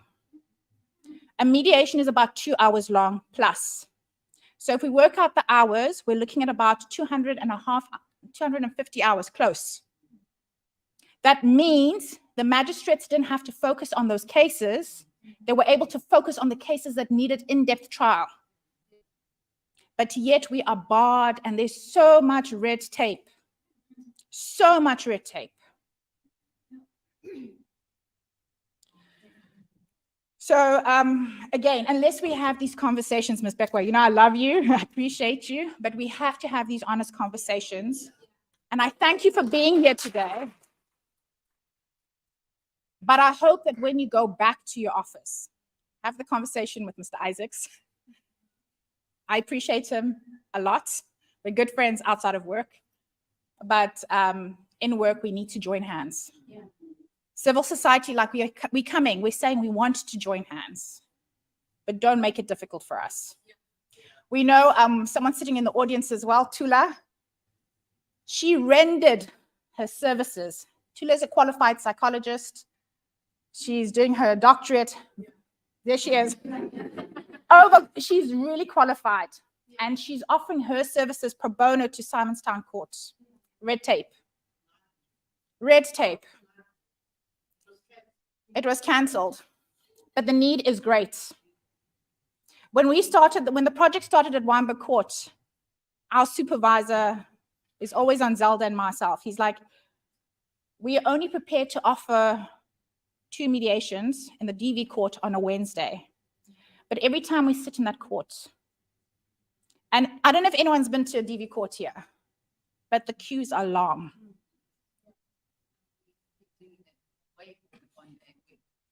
We are now doing 4 days a week. So we're doing 8 mediations a week. But we need your buy-in. We need DOJ to come to the party and stop the red tape.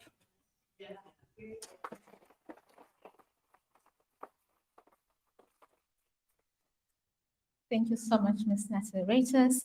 I'm just going to read this question from an online participant. Why can't maintenance failure go through small claims court? Also, new orders. Give commissioners rights to make the orders and review by magistrates.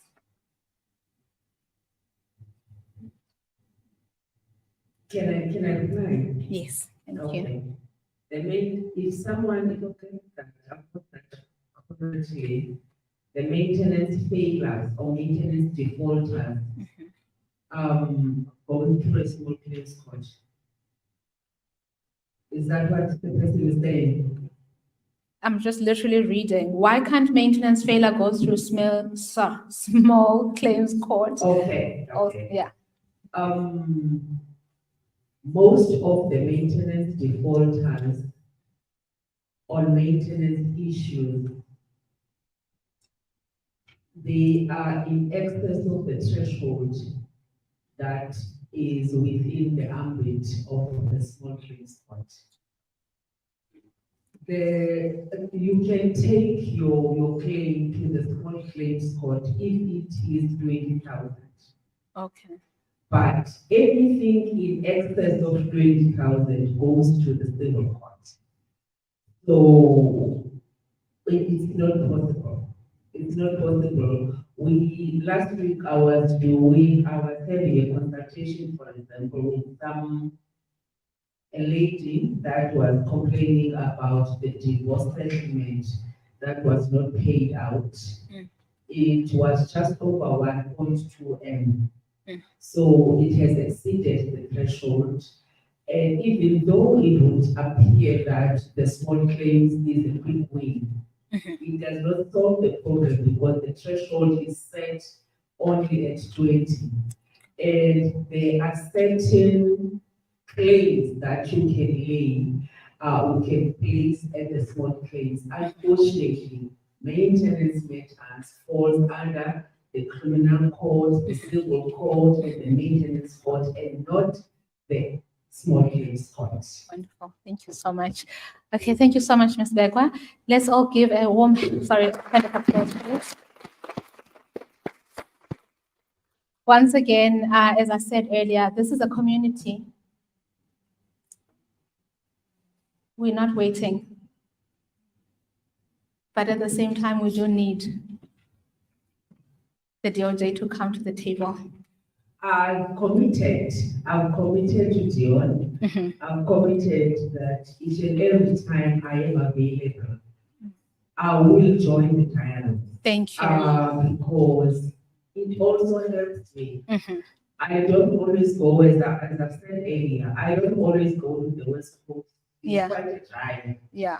He's frequenting that site, he's Yeah. helping that site, he Yeah. brings in complaints Yeah. that I would have received them on a stale state. Yeah. So he brings them early, and then I'll call the area code manager, I'll call the maintenance officer, I'll call the prosecutor to get the information. Yeah. So that I reply and say, Yeah.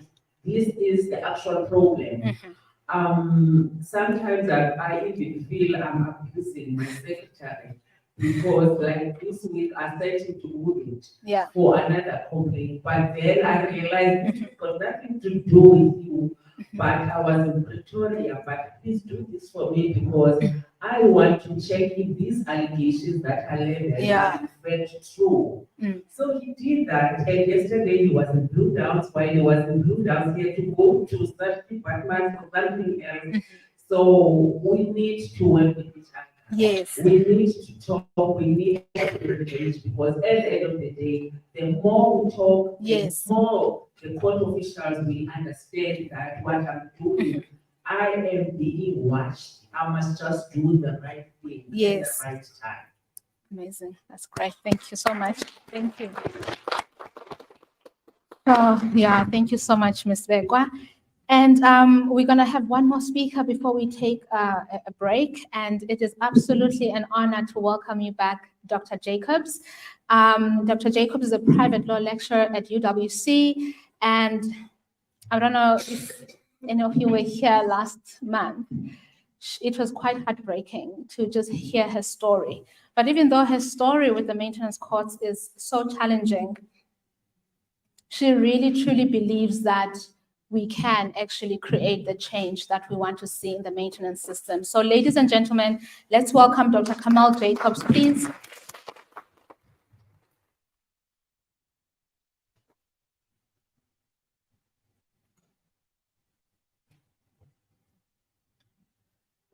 Good day, everyone, and thank you so much to Dion for inviting me back. This is obviously a subject that is so close to my heart because unfortunately, I find myself in two worlds. I am the single mom that has had to go to the maintenance court to fight for my children. It's still an ongoing fight. And I'm also a law academic. And I think that's what breaks my heart the most because I teach family law and advanced family law. So how am I teaching my students about a system that fails me all the time? I stand there when I talk about domestic violence. And I have a story about that too. I have 3 law degrees, but what is it helping me personally? I never thought I would be in this position. I can tell you I started dating my ex-husband at the age of 16. We were together for 23 years. My story is not unique. And now, the very man who I promised my life to, formed a covenant with, is the very man who I have to constantly fight for maintenance for our twin daughters. So, like I said, the subject is near to my heart. And even though it deals with child maintenance, let's be real. It's actually predominantly women that struggle. Because I was the one that took time off to go to maintenance court. My twins didn't even. I dropped them at school and I would go and queue like everybody else. You all know it. You go back. I got $3,000 for 2 children. My ex-husband works away, earns US dollars. Tax-free. He's out of the country for more than half of the year. Guess who's looking after the children? When he started working away, we were married, and I supported his decision because it was for our family. Okay? I knew it meant I would have to do most of the parenting. He has since exited the marriage, which is fine.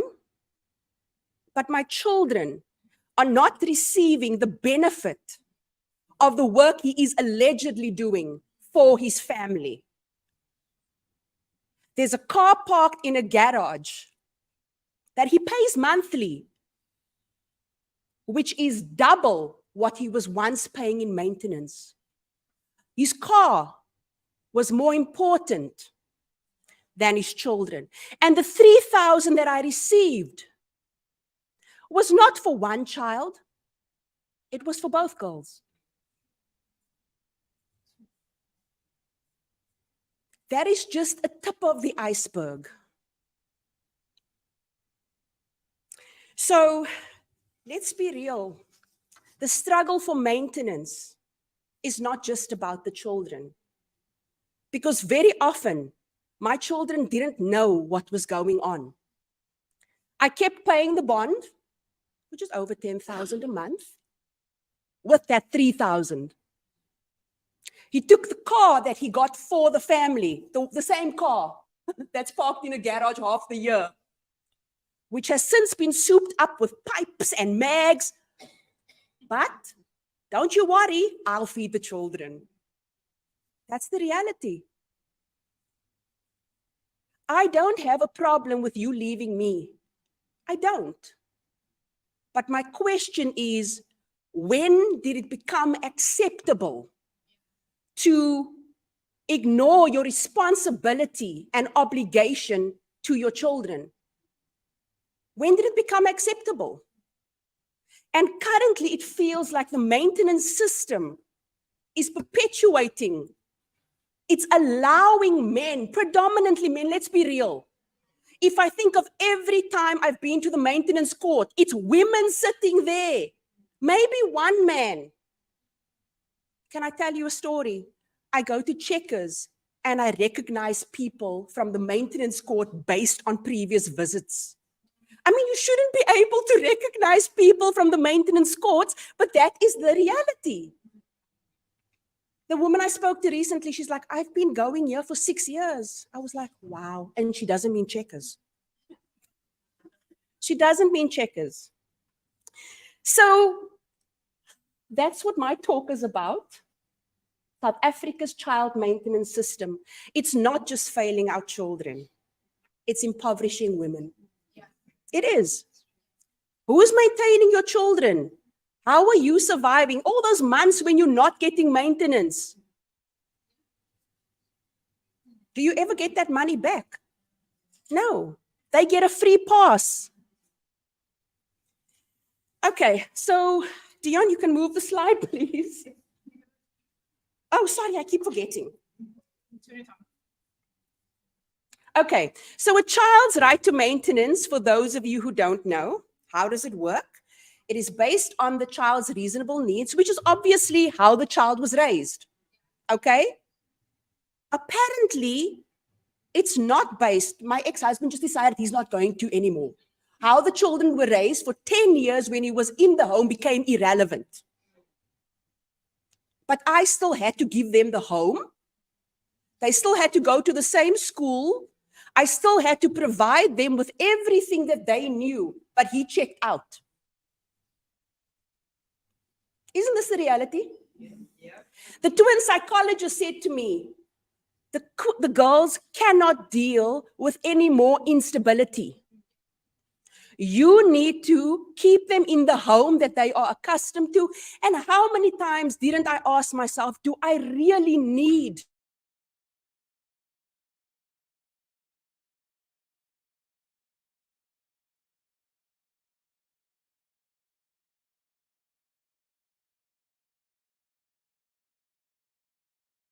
buy a new car?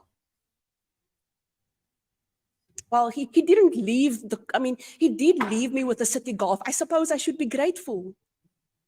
Meanwhile, the Kia Sportage is standing in a garage, 6,000 a month, just standing there. You can see what's important, hey? Okay, so it's actually not 50-50 because my ex-husband likes to tell me, it's 50-50, but I haven't figured out how he calculated his 50. There's a math problem there, sadly. Sadly. I joke about this, but I can't tell you how many nights I've cried. It's not 50-50, it's pro rata, based on what he earns and based on what I earn. An independent mediator calculated based on his earnings, he should be providing for 62% of the twins' monthly needs. And I should therefore be contributing 38%. So if you do the math, you can see how much more he earns than me. It doesn't matter. He just refuses to pay more. But that's where I find myself. What should it include? Housing, clothing, food, medical care, education, and anything else necessary. Okay? Who requires maintenance, or how do we decide a claim? It's based on a duty of support. He has a legal duty to support my children. There's no question about whether they are his. You just have to look at the one. You know? The one twin looks a bit more like her dad than the other. The person needing maintenance cannot maintain themselves. The twins are 13. Of course they can't maintain themselves. And the person, the respondent, can afford the maintenance claim. The mediator did not thumbsuck that calculation. It was based on his earnings.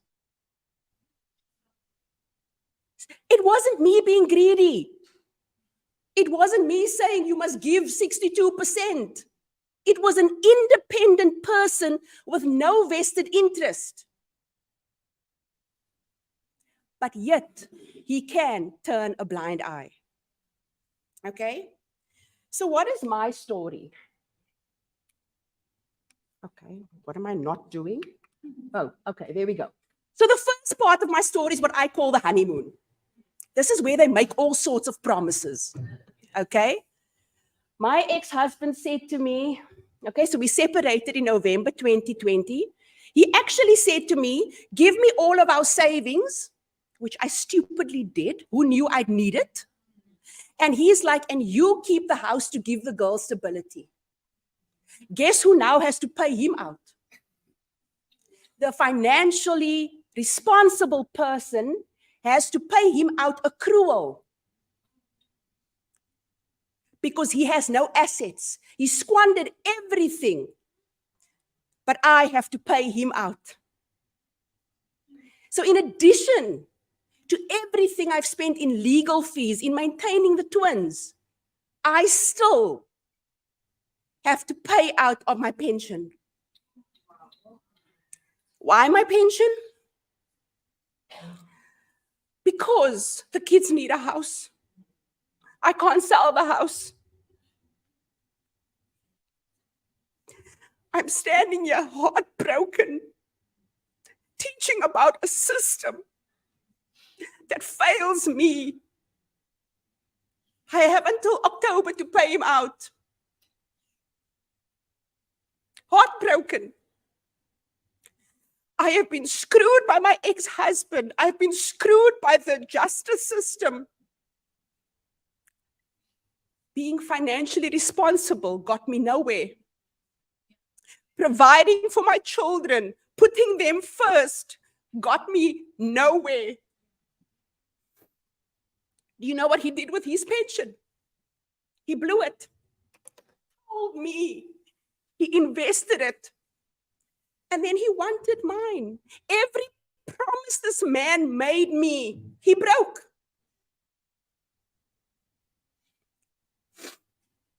Every promise. He didn't just make promises to me. He made promises to the nanny or housekeeper that he employed. When he moved out, he promised her on 2 separate occasions without me being involved. He said to her, you don't have to worry. Your job is secure. Your job is secure. I want you to look after my children until they are 18. nothing will change. She didn't get a bonus for 2 years. Since the last conversation, the last time I was here, he's paid one bonus for 2021. This woman who stayed by me during lockdown because he was stuck abroad. She was away from her children because she knew I couldn't manage. Isn't even worthy of his part of the bonus. Half of her salary. She's currently looking after my children now. She recently got swine flu. The children brought it home from a camp. But he can't pay her for the service that she does, because who's she actually standing in for? For him. He's out of the country more than 6 months of the year. We don't have family support. My parents have passed on. I'm doing this on my own. And I can tell you, not 1 month has my housekeeper not been paid by me. Not 1 month or 1 year has she not gotten a bonus, because I take care of my responsibilities. And that is what he counts on. The fact that I was always the person doing that, which allows him to turn his back on his children, to keep his money to himself and spend it on who knows what. And the irony is that when he's abroad, his employer pays his accommodation, gives him a food allowance. He's not incurring any expenses when he's abroad. And he's also not spending any money on the children while he's away, like taking them anywhere. He's saving on fuel. Does he give me more those months? No. No. My kids spend 25% of the year with their dad. Can I tell you something startling? My eldest daughter said to me just last week, "Mom, I want to change my surname." And I said to her, "Baby, you can make that decision when you're 18. And initially she toyed with double barreling. I'm going off topic here, sorry. And I said, "So are we back to the double barreling?" And she's like, "Mom, no. I want to be a Jacobs, because being a Van Niekerk is a burden. A 13-year-old child is burdened because their father doesn't have time for her." They spent the weekend with him 4 days because he's since left the country. In those 4 days, she sent 2 distress calls. I'm Batman, she's the city of Gotham. "Mom, can you come fetch me?" The first time I was away, but the Saturday I said to her, "I'm on my way." No discussion anymore.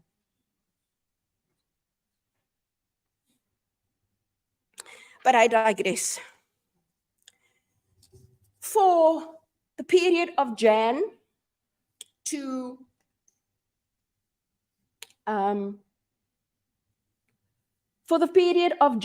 August of 2021, he paid maintenance. But here's the thing, it was still less than 50% because I wasn't greedy. You know what I asked for? Can you give 2,000 Rand towards the 12,000 Rand bond? That's what I asked for.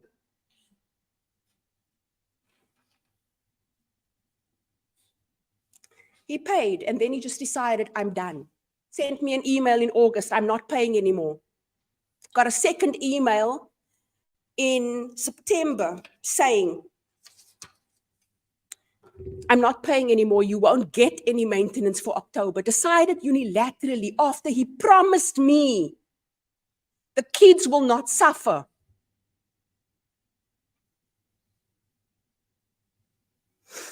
In October, I received no maintenance, none whatsoever.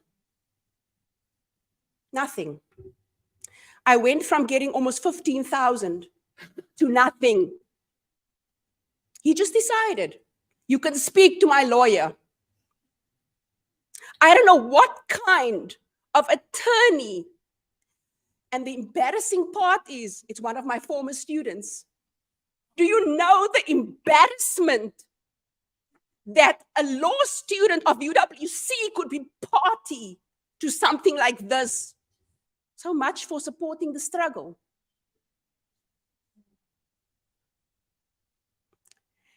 Every time I pitch up in court and I have to look at these past students, I am embarrassed. I never once asked for spousal maintenance because I work. If it was a case of me being greedy, it would be a different thing. It would be a different thing if I was asking for something that I'm not entitled to, but I'm asking for what my children are legally entitled to. I didn't decide that. The legal system says pro rata. Pro rata. And so my legal journey began. On the 13th of October, I visited the maintenance office for the first time. They told me, we can't serve him until he's back in the country. So we have to wait. Can I tell you that during this time, I was busy finishing my doctorate. I was busy finishing my doctorate. In the midst of all this, I had to defend my thesis. I had to keep on showing up at work. But I got no maintenance. And then, I don't know if he grew a conscience in November, but then he unilaterally decided to start contributing 3,000. How do you go from almost 15,000 to 3,000? How? I told his mother, your son is not maintaining his children. She turned a blind eye. Didn't ask, can I buy you a bread? Can I buy a liter of milk? Do you have petrol to take the girls to school? My housekeeper said to me, even if you can't pay me, I will stay. Even if you can't pay me. She's a single mother, so she knows all about being selfless. Raised 3 daughters on her own. She's like, it's fine, I understand, as long as we're eating.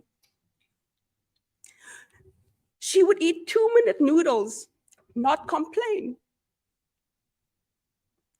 But the kids were taking the nicest lunches to school. You know how it is. They don't feel what is happening.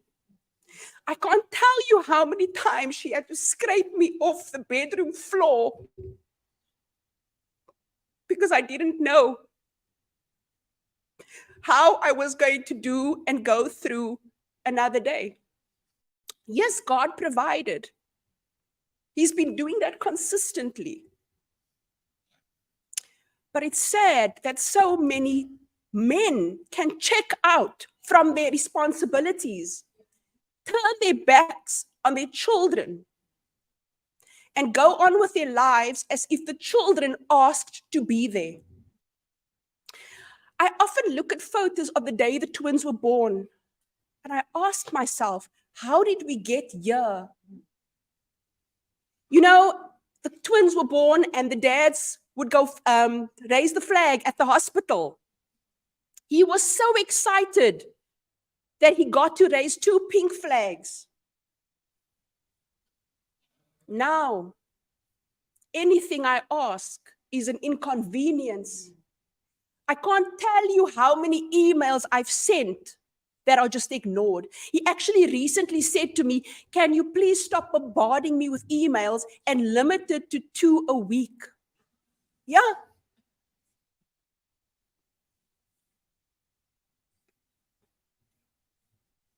Two a week. I'm like, okay.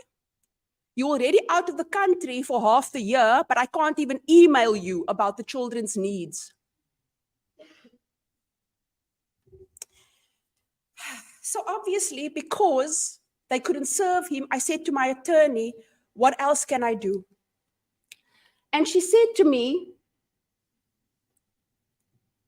bring a Rule 58 application, but I need a deposit of 10,000 Rand. This is after months of not getting proper maintenance. I had to ask friends with money, can I borrow? We've all been there. I know my family didn't have the resources, so I didn't even ask. Had to ask my old boss, can I borrow the money? I'll make a plan.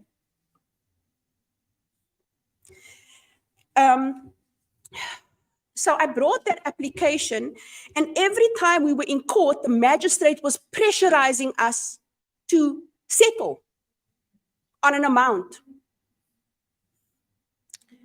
Our first maintenance court or office appearance was only in March. Now, I think I started in October. They could only serve him in December. I had to do something in January, but the first time we had to appear was in March. That means my children got inadequate maintenance for 6 months already. The first time he appeared, he didn't bring any documents. The second time he appeared, he brought his attorney and they served me with a notice of bar, saying this matter is being heard in the magistrate's court. You can't bring a maintenance court application simultaneously. Apparently so. Again, former UWC student that I'm going, who taught you that? The point is, I had legal representatives. He was paying them 8,000 a month. My children were getting 3. And the car was 6. You see, the car's an issue, but anyway, it's more important than the children. Eventually, we reached a settlement, and from the 1st of June, I got 10,000 in maintenance. And apparently, according to him, it included everything, including school fees. Yeah, there's a story about that too. This year, we were served by the school's attorneys. He hasn't paid school fees since the maintenance order, the interim maintenance order was granted, because in his mind, it's included in the 10,000. I have been paying one child's school fees consistently, not behind, but I was served as well, because we are both the parent of the other child. That Rule 58 application cost me 70,000. After I got 24,000 in maintenance for 8 months. He used to contribute almost 15 a month, but in 8 months, he contributed 24. The kids are on my medical aid. He refuses to put the children, or one of them, on his medical aid. This is the person who is so proud of his children, wants to brag about them, but behind the scenes, I'm begging for money. I'm the villain. I should mention that he brought a domestic violence protection order or application against me in the past year because I am psychologically abusive. I almost had to sell our dog or give him away, because how are you feeding a dog when you can't feed your children? Apparently that is psychological abuse, but withholding finances is apparently not abuse. You look at me and you think, how can this possibly be happening to her? But it's happening because issues like this have no face. Let's be honest. 3 law degrees aren't helping me. I am, like every other woman, having to queue at the maintenance court. Our divorce was eventually, well, the magistrate then sent us for mediation. We went for 2 months and she calculated the split, and she was the only person that really cared about what was in my children's best interest. The mediation cost me 20,000 after the 70. Same year. And you know what happened? She calculated that his monthly cash contribution is in the region of 20,000. That's excluding medical aid, school fees, because of his 62% salary. He refused. And the mediator said to me, Kamal, if you want this mediation to succeed, you're going to have to settle for less. So I said, fine, I will accept 15. 15. We agreed. 3 days later, he reneged before we even signed anything. 3 days later, 20,000 down the drain.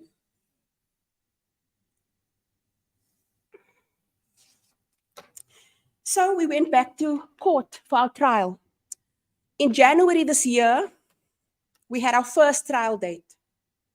There was only 1 day set aside. We had to wait 6 months to get 2 more dates because he's constantly out of the country. And I've been surviving with 10,000, which is less than my bond. Not expecting him to pay my bond. That's not what this is about. But think about my 38% compared to his 62. It tells you what I'm earning compared to what he's earning.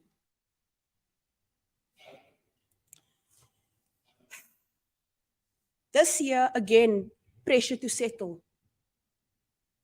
Because my attorney and my advocate also said to me, Kamal, do you realize that this is actually a maintenance trial? Because I was willing to pay him out the accrual, which I still have to do by October. Doesn't deserve it. Let's be honest. He burned through money, took out loans, never told me. Did I mention I took out the second bond to pay off his debt? I'm still paying that bond. I don't know what he did with the money. He burned through his first pension while he led me to believe that he reinvested it. Because obviously, who's going to ask their husband, let me see? If your husband says to you, I reinvested my pension, it makes sense because you're thinking to yourself, yes, we're going to need it for pension. Burned through it. Took out numerous loans. And when I accidentally found out, he couldn't tell me what he did with the money. So I said to him, okay, how are we going to sort this out? The house was in my name or is in my name. I took out a second bond and paid out over 100,000 for his loans. Don't know what he did with the money. I then supported his decision to work away because we can't stay in this hole. He got a job working overseas. And then just more than a year later, when he was in financially a better position, he left me. It's a story of so many women. It's a story of so many women. But really what ails me is the fact that I have to pay out a financially irresponsible man who squandered his money because he still thinks he deserves a handout. He deserves special treatment. He deserves to be maintained, but he won't maintain his own children. He's 5 years older than me.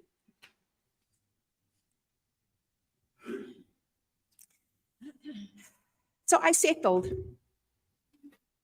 Do you know what I'm getting now? 12,000. Not the 20 I'm entitled to, I'm talking about the cash, 12,000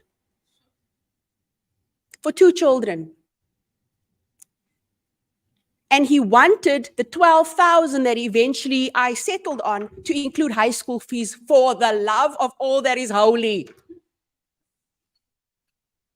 I can't tell you what an embarrassment it's been to have to ask people for money, for legal fees. Credit card is maxed out almost, because how else? You've got to look after your children, but you also need to look after yourself mentally, because how are you going to keep going? It's been a difficult road. And I feel like the system failed me. The maintenance court never even got to asking because they were blocked by him. Intimidated by an attorney and a notice of bar. So there wasn't a question of what are your children entitled to and what is in their best interests. No question. Nobody asked that. In the Rule 58, again, because of the pressure to settle, the magistrate didn't ask, what are these children legally entitled to? We all understand that as far as reasonably possible, the children's lives shouldn't change, right?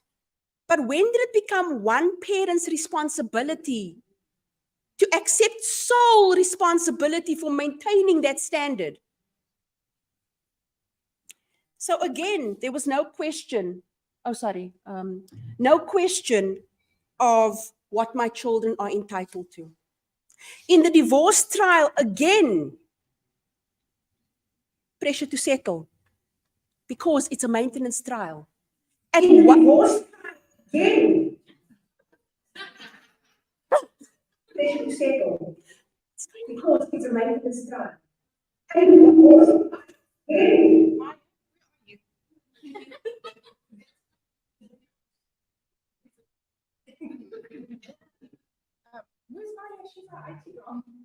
she ran away. There was no question.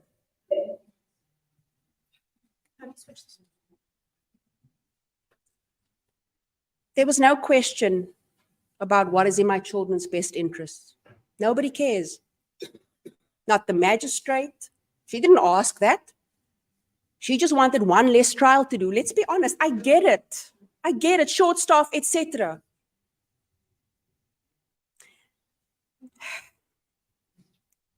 The legal system failed my children because they are getting 3/5 of what they are entitled to. Not my calculation, not mine.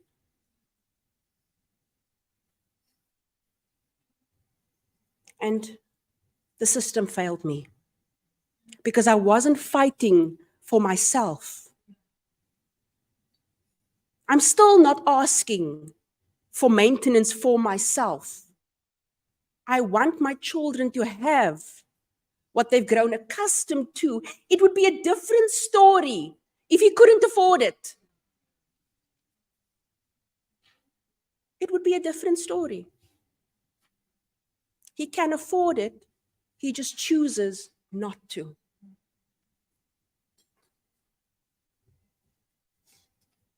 The only person in this entire process who asked, what is in my children's best interest, was the mediator.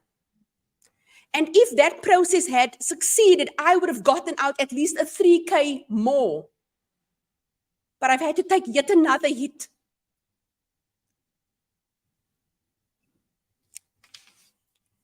Do you know what this divorce cost me? 185,000. 185,000. I am exhausted. The divorce has only been finalized a month, but I am exhausted. The twins keep needing me to pitch up for everything.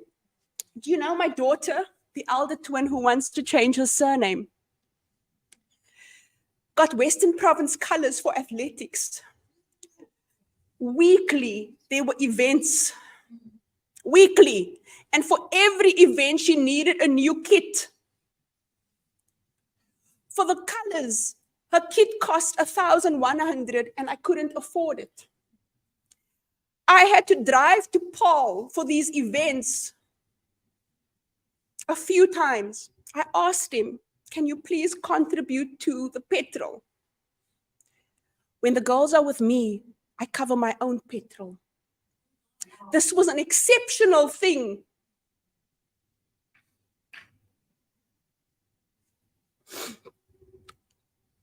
The day she participated in one of the events, I was doing a PhD defense for another university.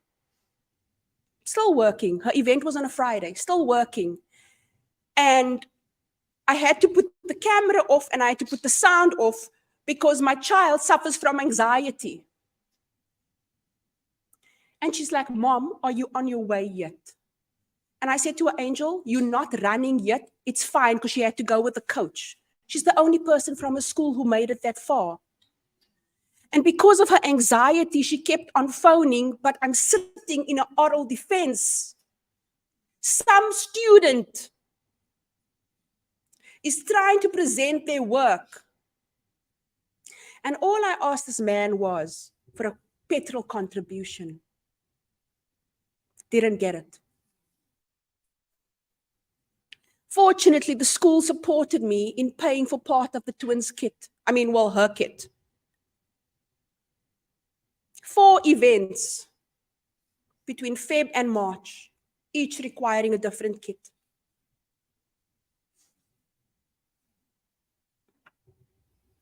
I sat marking at these events because that's what moms do. The system failed me. What are my regrets?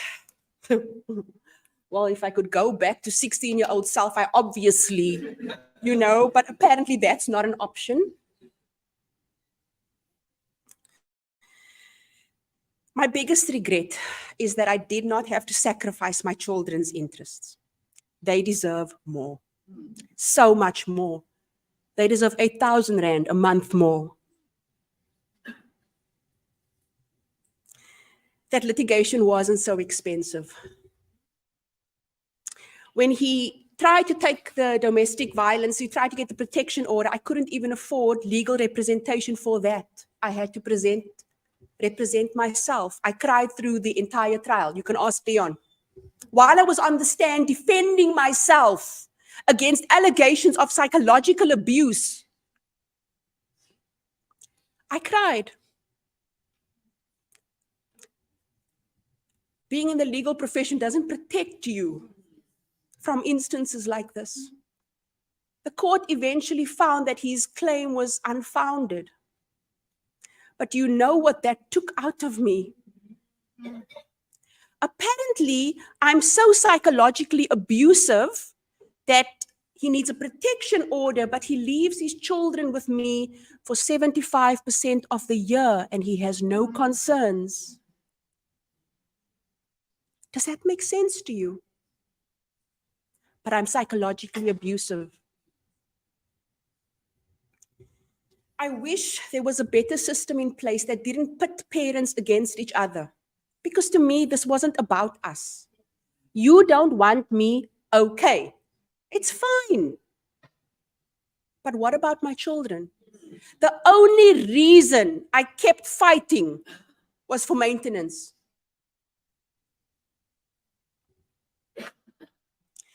I wish there was greater protection for the primary caregiver and children.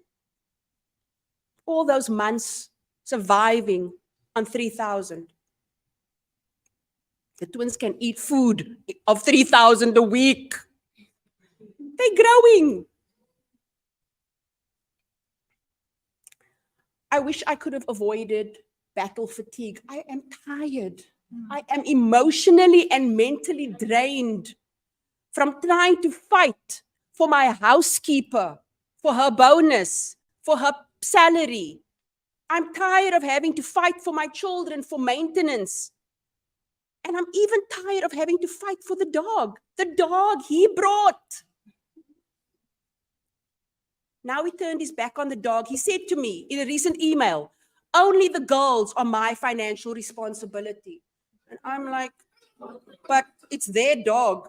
And when I said I need to get rid of the dog, I was psychologically abusive.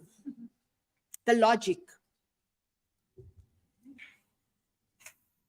Payment of arrear maintenance. I mean, what have I lost all those months? If he is supposed to contribute 20 a month, and that was the calculation made a year ago, and he stopped paying in October of 2021, how much haven't I lost out on in the intervening 2 years?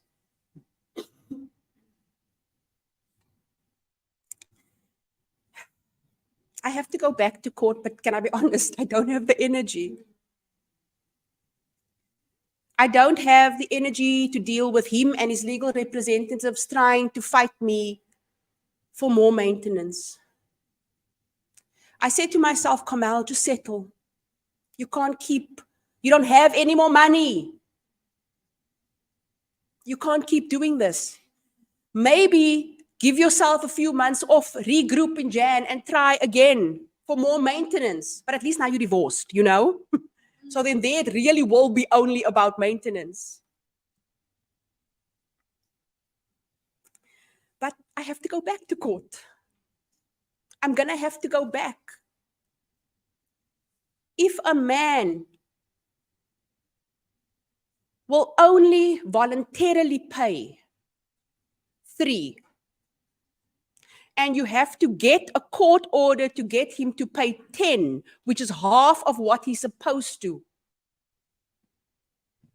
what is it going to take to get the 20 that they're legally entitled to?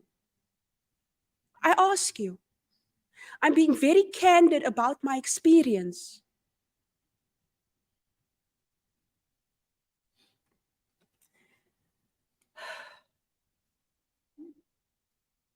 My housekeeper's still waiting for a bonus from 2022. So, where am I currently? I have to accept that he's not the kind of person I thought he was. Not towards me, but towards his children. He's the kind of person who has to be forced to accept responsibility for his children. Forced. And I can already tell you he's in default of the settlement we reached on the 12th of July. He refuses to contribute to the dog food. I had to take the dog to the vet. You know, these things happen. He refuses to contribute to fuel to and from school. The fact that I earn less is immaterial because I'm greedy.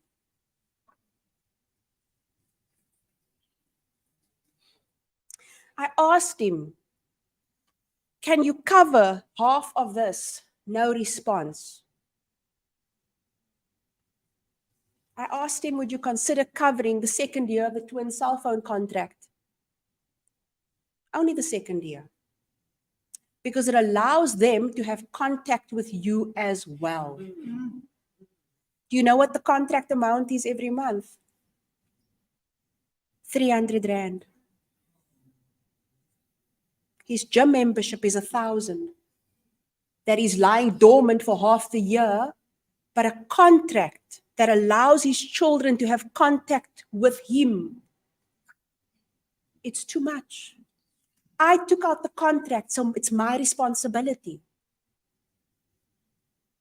Apparently, I took out the children, so they were my responsibility too. My story is not unique. And what makes it worse is that the current maintenance system is impoverishing women. Oh, wait, now I'm going too fast. What are the general losses that women suffer? I'm sorry I'm taking so long with this presentation. Time spent at court. I can't tell you how many times I've sat there. I had to take time off from work, put in leave You know how it is. You have to put in leave for these things. Work doesn't just let you. I can't tell you how many times I've sat at court marking because I have to make use of the time. I can't sit there for 6 hours. Repeat visits, more time. So you lose time, you lose money. Months and possibly years without either no maintenance or inadequate maintenance. You know the story. You've been there. You're still there. No reimbursement while you're waiting for the matter to be finalized. And that isn't concerns that are specific to women. That is everybody who has to go. But then there are some losses that we as women are taking in this because of the justice system. Mothers are not allowed Section 11(1) subsistence and travel allowance. Apparently, we get there on our brooms. Because, I mean, that's the only reason we want maintenance, right? You have to make photocopies of those bundles for your Section 10 maintenance inquiry. I had to do that too. And then you just have to give it to them for free. You know how much the library charges per page for a copy? I had 3 lever arch files. One for him, one for the maintenance officer, and one for myself. How much did that cost? I've stopped counting.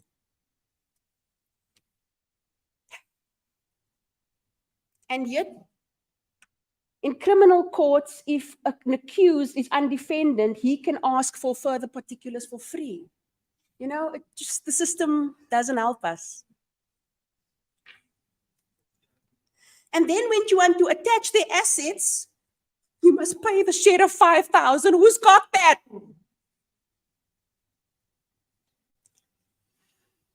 And if you want to appeal, there's a fee for that too. It's exhausting. It's financially draining. So what is the solution? To me, and this is not about the TV license, although it's pretty close, you know? Can we please take this whole maintenance system away from the courts and allocate it to SARS instead? Yeah. And the reason I'm saying that is the following. This is not a new suggestion. Someone else has made it before. Okay, it's not mine. I'm not going to take ownership. But then SARS was in a shambles. It couldn't even collect money from its own employees. You know what I'm saying? But if you look at how the revenue service in this country has turned around, you don't even need to go anymore. They tell you what you must pay. Auto assessments and things, they calculate based on your income how much you must contribute. So if a single parent is able to approach SARS and say, I need maintenance for my child, this is what I earn. It's the same as us going to submit our documents, right? But there's no extra copies that must go to the other parent. SARS should then contact him and say, okay, what are you earning? Okay, never mind, we can figure it out, we can see. In my case, my ex-husband, doesn't pay tax. So I would have a problem. Heck, I couldn't even get pay slips because he says his work doesn't allow the breach of confidentiality. Very convenient. And it's not like I could contact his employer in West Africa and say, listen, can I get a pay slip? So I'll never know what he earns. But based on what I knew him to earn when we were still together, which I'm sure has increased. And I mean, let's be honest, what is the dollar not going to get you right now?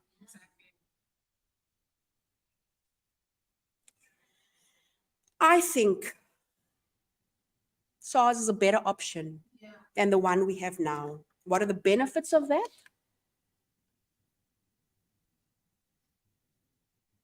Come on.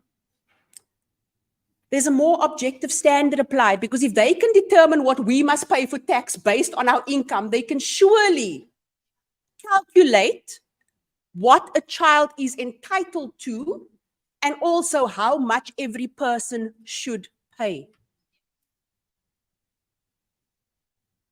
I can tell you I haven't been contributing 32%. I've been contributing more than 38%. I've been contributing more than his 62%. Heck, I may even be contributing all of it at times. I know at one point I did. There's less chance of intimidation. Who's going to take on SARS? They just slap you with more tax, you know? There's less time spent at the maintenance office. No repeat visits. Less financial strain, because maybe the turnover, if you look at how quickly your tax is calculated, maybe we can get to a point where child maintenance can be implemented quicker, not months and years of waiting. Less emotional strain. Less emotional strain. Shorter implementation period. And forced accountability. Because there are parents who check out from their responsibilities when they have no valid reason. My ex-husband is not unemployed. He's not even paying a bond. Been living with his mother.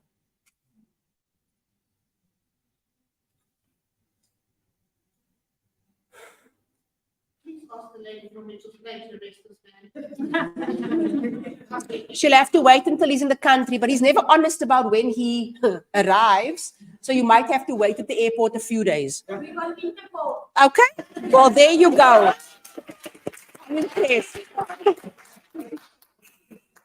It's sad that it has come to this, but why do we have to force people? 3 minutes of pleasure is costing me so much in maintenance and legal fees. 3 minutes. If I'd known, I would have not. Okay, maybe it was 5. But the point is, okay, let's be generous. And then you know what? I even made it easier. The embryo split. No extra work on his part. But yeah, that's my story. I keep going because I don't have a choice. Like many of you don't have a choice. You are all that your children have. You are all that your children have. My 13-year-old wants to change her surname. And for me, that is a very sore point. Because how do you get there at the age of 13? I may not have had the easiest time growing up, but not at one point did I consider changing my surname. My dad wasn't perfect. He was a single parent too, and he had custody of us.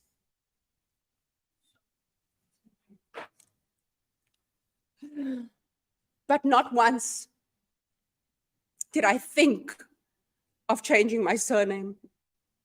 And it breaks my heart that a little girl who once idolized her dad now feels rejected by him because he has favorites. He's in a new relationship and currently the girlfriend's children feature above her. That's how she feels. And I can't change that for her. Maybe she'll change her mind. I told her she has to wait until she's 18 to make an informed decision. But it breaks my heart that she feels like this at the age of 13 already. I hope that my terrible journey has encouraged someone today, but I really hope that the government will make a change. It shouldn't be like this. It shouldn't. Thank you.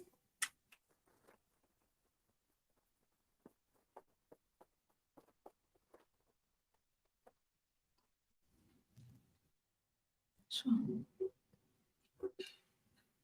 Thank you so much, Dr. Jacobs, for your vulnerability and for your honesty, and for standing here, not just for your children, but for our children and for us women as well.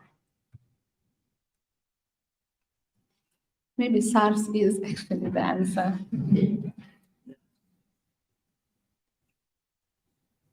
The OJ. A lot of pressure today. NPA. Dion. Behind the numbers are real lives. Behind the big languages and the fancy words are lives.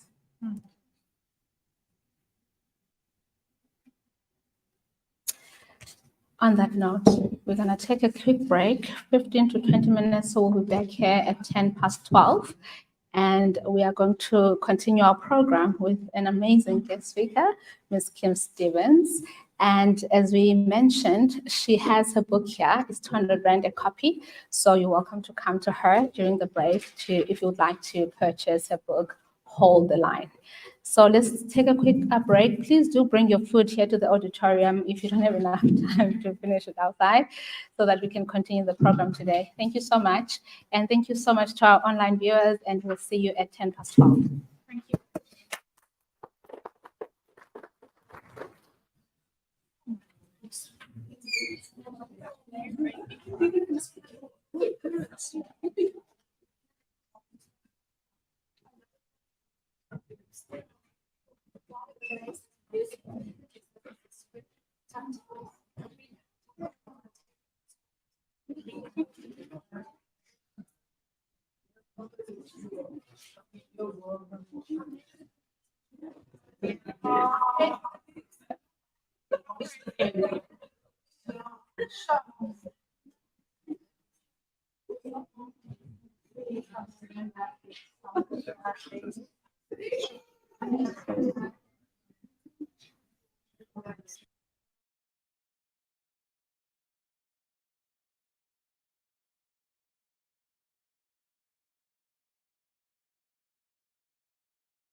My mum tried to say something too, but I couldn't hear her through all the sobbing.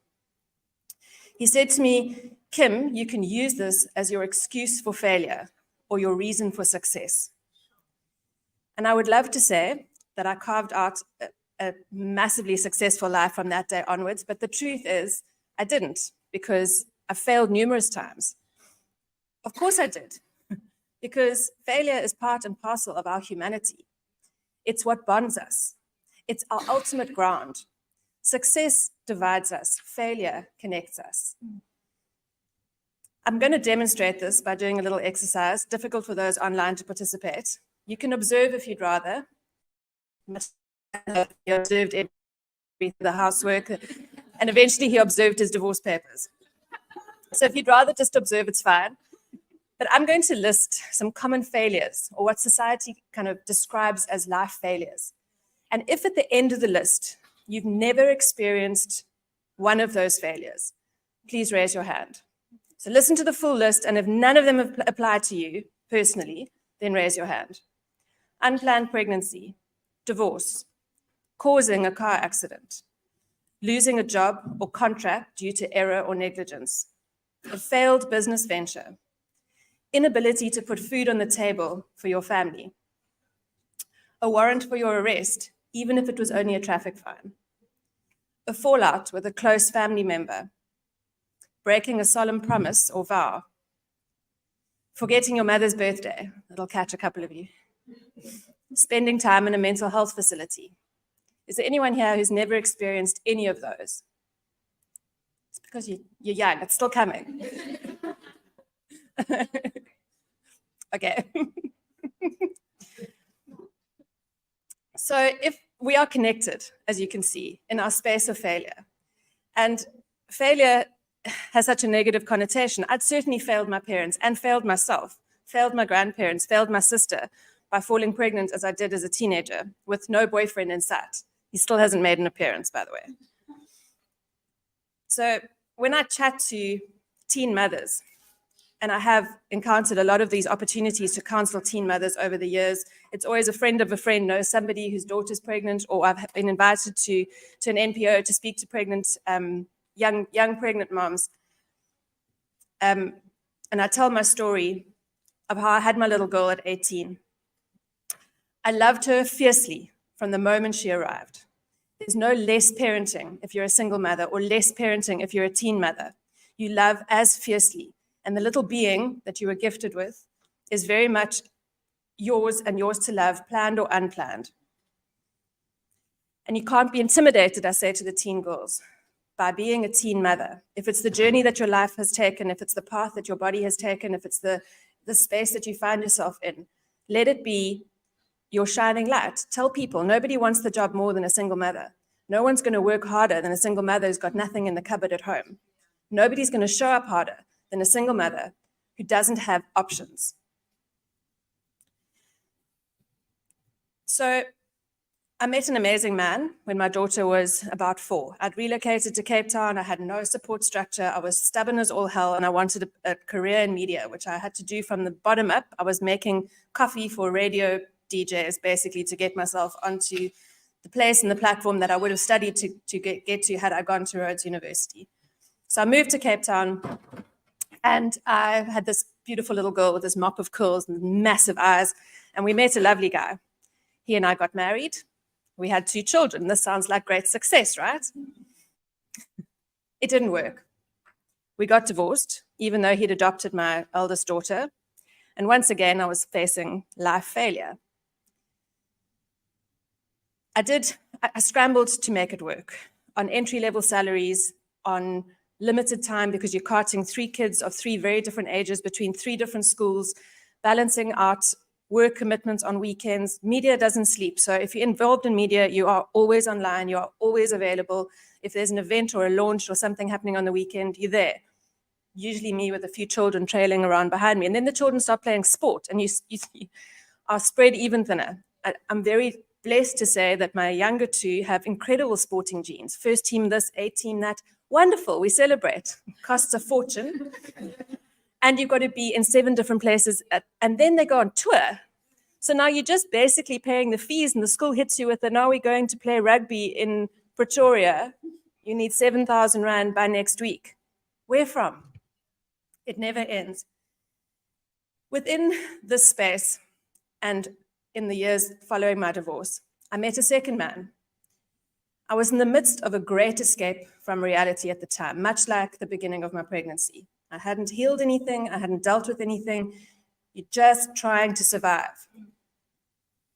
My drug of choice at the time was ultra distance running. I ran 3 to 5 ultra marathons a year. You must please understand the kind of training that requires. It's ludicrous. It's every single day. It's a minimum of 90 kilometers on your feet every week. I had coaches and I did really well. I got onto a few podiums. People cheered. I was getting medals. You don't get a medal for making a nice casserole or getting your kid to school on time. So being given a medal is quite an addictive feeling. I traveled to Durban and I ran comrades. I went to the Drakensberg and did a 100-kilometer mountain race. I had to run through the night on my own in the Drakensberg, navigating my way through this journey. Give me a colicky baby over that any day. People cheered. It's a nice feeling. Medals, cheering, it feels like success. It truthfully wasn't, but it felt that way.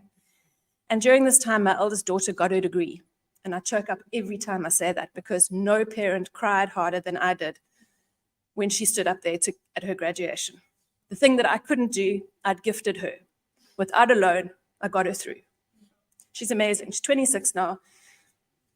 Do you know what she did with her first paycheck? It was one of the first conversations Natalie and I had. She bought me a laptop with her first salary. So I know, despite the fact that we had oats for dinner many, many nights, particularly when she was little and I moved to Cape Town on my own, I know I did something right with that little girl. So I married an obsessive runner, much like myself, because it made sense. We could win things as a team, right? And keep escaping reality and escape the reality of the fact that if we didn't have running, we didn't even have a marriage. My mother did point that out before I said I do the second time. And then he tore his meniscus and blew a hole in the cartilage of his kneecap and had to have multiple operations and couldn't run anymore. And so we fell apart. He hated that I ran. I had to hide my running, hide my Strava results, hide it. It was a disaster. Second big failure. Doomed. About a year after that divorce went through, COVID hit. At that time, and because I'd sunk myself so hard into the world of sports, I was running a very successful sports consultancy. I had small to medium-sized clients, 1 or 2 staff members, nice retainers. I could do the media for races, free entries all over the place, continue running from my problems. Things were going well. One of the first things to be cancelled with COVID was sport, which cancelled my career completely. By the second month of lockdown, I had absolutely no income. A failure of note. Suddenly, I had endless hours to sip illegal gin. We always made a plan with that wine and gin, even when they said we couldn't. And what else was I going to do? I couldn't run. I did run loops around my house, but eventually my ITBs told me, no, okay. So I got a book done. I hadn't had time as a writer, as a PR writer, as a marketer to ever go follow through with that promise that I'd made to myself. But I had time and wine, and I wrote. I wrote pieces on Facebook, pieces that are in the book and other dialogues. I mocked us because we were all quite nuts in lockdown. We did the strangest things. We behaved really strangely. We fought with each other online. We ran circles in our homes. People were brewing pineapple beer. I know a friend of mine was brewing pineapple beer in Joburg and they got it wrong and it exploded in their lounge the one night. And they thought that someone had come in with guns because it's Joburg. Meanwhile, there was pineapple pulp all over. They said it still smells like pineapple pulp in their lounge. It was a very strange time. So I wrote about it and people laughed. And it was such a blessing to be able to make people laugh in lockdown while we were so disconnected. So everything was on hold. Everything was paused. Bank accounts were empty. Factories were empty. People weren't being paid for shifts. They didn't even have shifts. Kids were going feral at home. I told my children homeschooling during lockdown was optional. I didn't have the patience. I let them go feral. I was like, read some books, eat healthy food. I'm not doing maths for a kid in high school. Barely passed it when I was there. There's no ways I'm going to teach that kid, even maths lit at this point. And And people were asking me if they could republish my work. I got all these followers on Facebook, thousands of followers. And I showed my kids, I said, look, Facebook's not just a place for old people and their problems. Let me tell you that publishing a book about your life story, even though there's lots of political satire and other humor within it, but publishing a book on your personal life story, when it hit the shelves, I felt like I was walking around naked in Century City on payday. That's how I felt. I was that exposed because you've woven a life that has touched different people. You've got ex-boyfriends, ex-girlfriends, ex-husbands, ex-wives. People have been touched by you, interpreted you in different ways. And then you put out this book and you know, not everyone's going to like it. Some people are going to give you horrible reviews on Amazon. That happens. Some people are going to make ugly Facebook comments about the truth that you've chosen to share, the way you've interpreted your story. Because for every story and every truth, there's a counter to that. I did give my mum the full manuscript before it went on shelf just to put her mind at ease because she was terrified that I was going to say something negative or place the family in any kind of negative light, you know? Goodness, God forbid we tarnish our reputations through Kim's book. Anyway, during that time and when the book went out, I was offered a job, thankfully, because the cupboards were very bare, at an advertising agency as a copywriter on a major grocery delivery brand. So all the Checkers 60/60 stuff that you see now is me. All the TV ads, the radio ads, things shifted around. What a brand to work on. Because at the time, everyone was looking for delivery solutions. Stuck at home, we wanted groceries delivered. They're efficient. They treat their employees correctly. Their drivers are paid well. Most of them own their own bikes. I was like, this is a brand that I can get involved with that feels like it resonates. It's ethically aligned. So I've loved it. The last few years, I eat, sleep, and breathe the teal of Checkers. Every time you get a delivery, please think of me.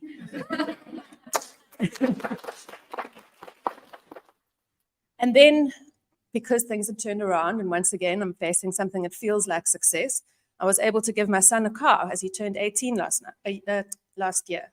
A huge accomplishment, but it did stretch me. And aren't we good at doing that? Just when things start feeling easy, we add more to it. Scraping by with debt up to my eyeballs, I managed to keep going.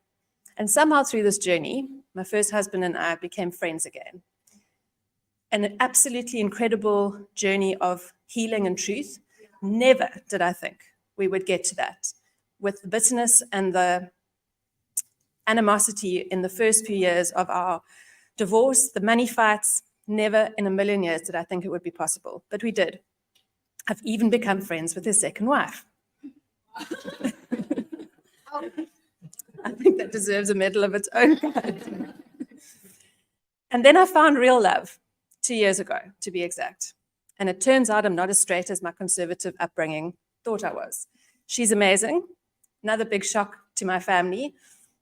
But I found a sense of truth that I never thought I had. And thankfully, my children being raised in the kind of home and openness that they're being, didn't bat an eyelid. They were just like, okay, well, this is mom's partner and on we go. We're moving in together next month. That's a big announcement after 2 years. So once again, things feel like success.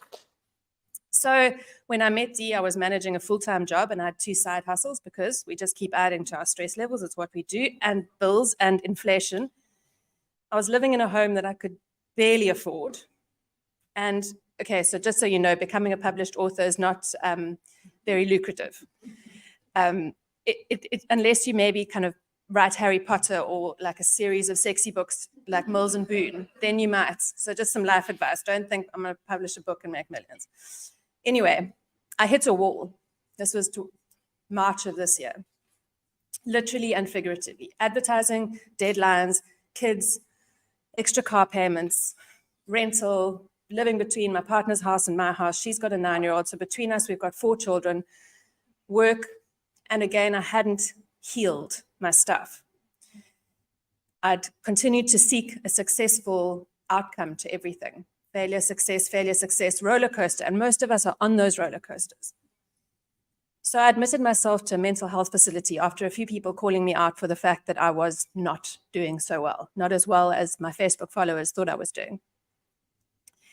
And I'm surprised at how easy it is to say that, because if someone had said to me a while ago, mental health facility, I'd have been like, that's for extreme cases.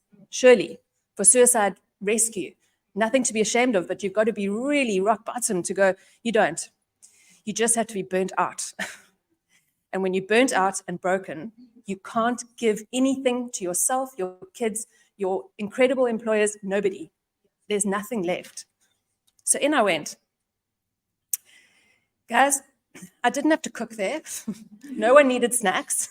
I could take long naps. It was a little bit like jail, but without gangs or orange outfits. And it was probably one of the most amazing experiences of my adult life. Because you know what I had to do? Therapy. Sometimes 3 times a day. It's harder than training for an ultramarathon. It's exhausting. But suddenly I could peel back all the layers, all the stories, remove the humor, stop cracking jokes. I was called out for that all the time. Kim, you hide behind humor. I'm here. Been doing that my whole life. Stop cracking jokes. Sit with the therapy. Sit with the truth. Understand, what are you holding on to? Where's the bitterness? How's it eating you up? Where's it manifesting? And I couldn't run because I was stuck there. Success. Going into a mental health facility turned out to be success. There will be additional failures. I'm sure of it. Every single failure has taught me more than my successes. Every failure has propelled me towards growth, even when I felt like I was going under. So when my father told 18-year-old me to consider my pregnancy as a reason for success, not an excuse for failure, he was bang on. Success is not a big fat bank account. It's not a blissful forever marriage. It's not 2.5 children, white picket fence, and a golden retriever. Success is the ability to fail and recover countless times. Success is failing forward. And we will continue to fail forward because we are mothers, because we are women of strength, and because we are bonded beautifully by failure.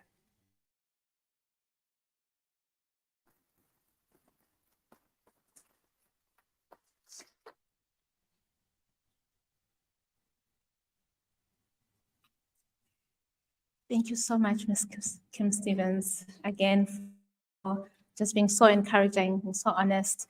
As I said, ladies and gentlemen, Ms. Kim Stevens' book is available on sale, 100 Rand a copy. So you're welcome to chat to her after the dialogue. And I'm going to introduce our next speaker. We're actually absolutely honored, Dr. Roshana Camp, for joining us today from the West Cape Department of Education. And thank you for the work that you are doing with the Department of Education in really protecting our children in schools. So the Department of Education have been silently working on programs and to just ensure that children at school are protected. And Dr. Kemp has played such a pivotal role in programs. And thank you so much. And ladies and gentlemen, let us welcome Dr. Roshana Kemp, please.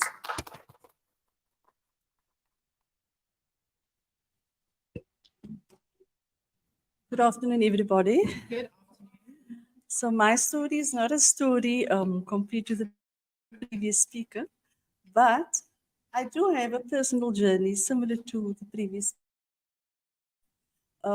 Maybe just to say thank you on behalf of education to NPA for extending this invitation to us to share what school social work is all about. I think probably one of the most crucial sectors in the Department of Education that often work behind the scenes to nurture psychosocial well-being of learners and essentially forming a foundation for them to flourish both academically and personally. Maybe just to say from the start that what I'm presenting today is a sector in education.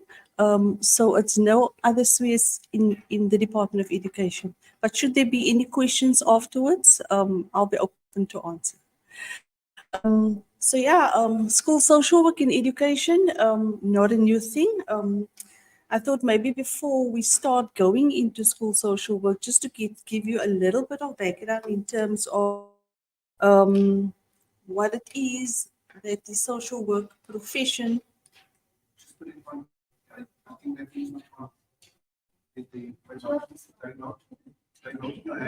Oh, yeah.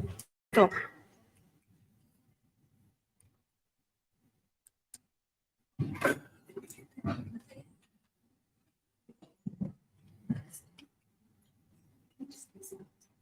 Seems to be on here. Oh.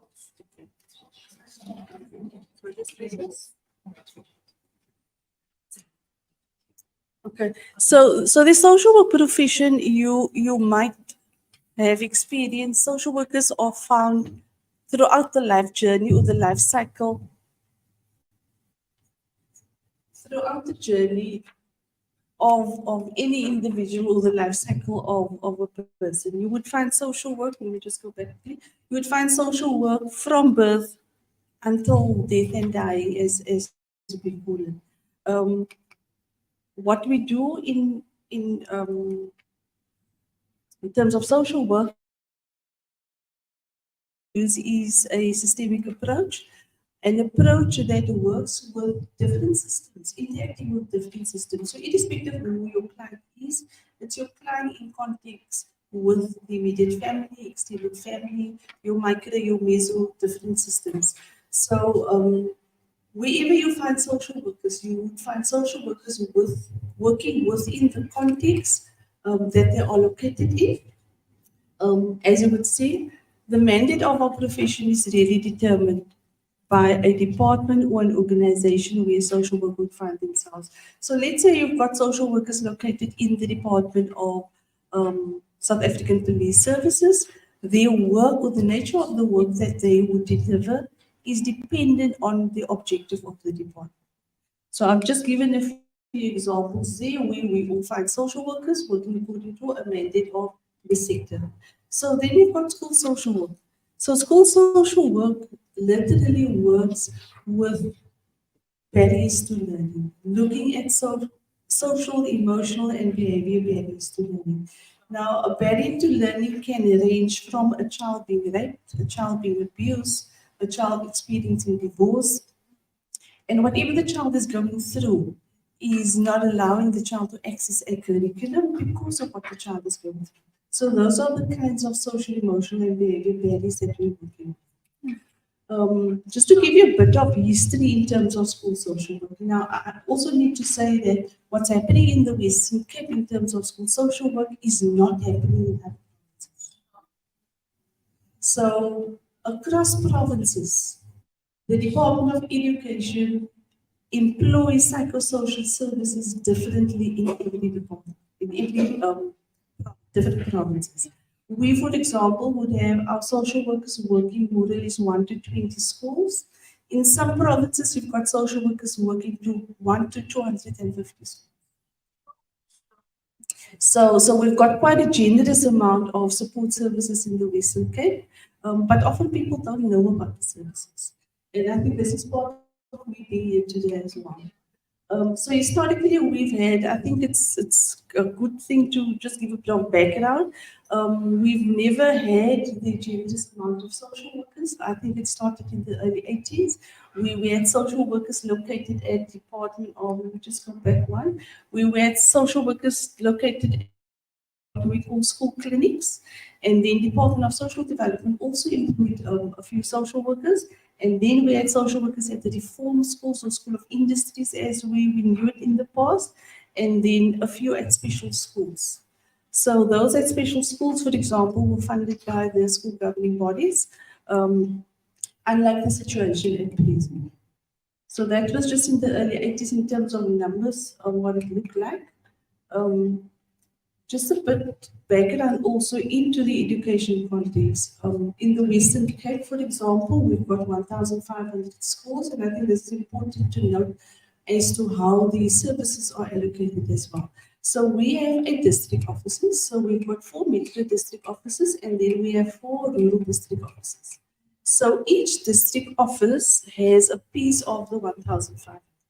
So it's cut up into 8 pieces, and within each district office, into what we call circuits. So every circuit, the composition of every circuit is a social worker, a psychologist, and a learning support advisor. Okay? Just a bit of a rundown in terms of what every district consists of. You would say it's corporate services, it would be curriculum support, where you find your curriculum writers, your curriculum advisors, and then you've got the learner support sector. That speaks to support for learners. Okay, and that support can range from social work, psychology, learning support, therapy services, access to physiotherapists, occupational therapists, speech therapists, HIV and AIDS section. We've got the program manager for that as well, and also nutrition falls under learners. Okay, that's just the rundown in terms of this province. So we have, as I said earlier, each district office cut up their schools further into circuits. So every circuit, depending on the amount of schools linked to every district office, you would find X number of psychologists and social workers. For example, our Metro Central Education District has 10 circuits, so they've got 10 social workers. And the same with the others. Every district office is supervised by a social work supervisor, which means every district office has one supervisor supervising the circuit social workers. Okay. Just go back. Now going forward.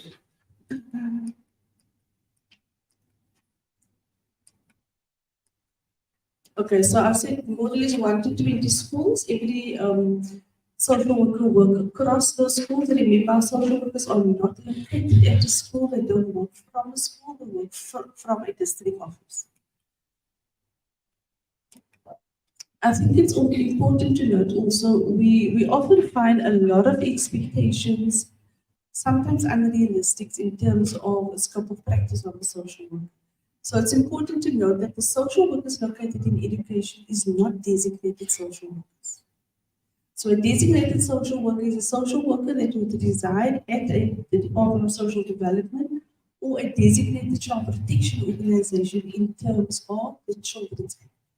So, and a designated organization means an organization that performs child protection services.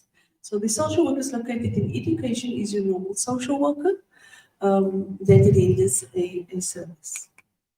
Okay, just in terms of scope of practice, so you would find social workers based at schools. Those social workers are employed by the school governing bodies, depending if the school governing bodies have the funds to fund a social worker. You also find that a lot of NGOs are allocating social workers, social work services to render in a particular school. And that obviously is with consultation and communication with the Department of Education. Then I've mentioned our social workers are located at circuit level, so they render a service to a particular school. And then our district-based support social workers are those who supervise the social workers. And at provincial level, we've got the one post that I'm occupying, so I'm located at the provincial. This is a bit of rundown. I think it's important to also note that our society has changed. I think we've said it over and over this morning. What's happening in our communities has spilled over into the school. We all know that our teachers are not trained to deal with psychosocial issues. The curriculum of teachers train them on delivering a curriculum, how to compile lesson plans, how to do formal assessments. So we often find that teachers are not able to assist learners when it comes to understanding the social context or understanding what they're doing. I think needless to say, bullying is rife in our schools, abuse is rife. Our stats on the pregnancy earlier on was also mentioned, it's on the rise. Gender-based violence and gender diversity has hit our schools. Teachers do not know how to deal with it. Our schools also it's not safe anymore. We find a lot of gang violence spilling over into the school grounds. COVID-19 has also hit our learners being orphaned, and close to 150,000 learners has been left orphan either with one or both parents. And we all know the trauma of having to lose someone. I think, we've all probably had that experience during COVID. So learners also had to come back to school and be away from their peers. All of that impacting on learner dropouts, and that has also been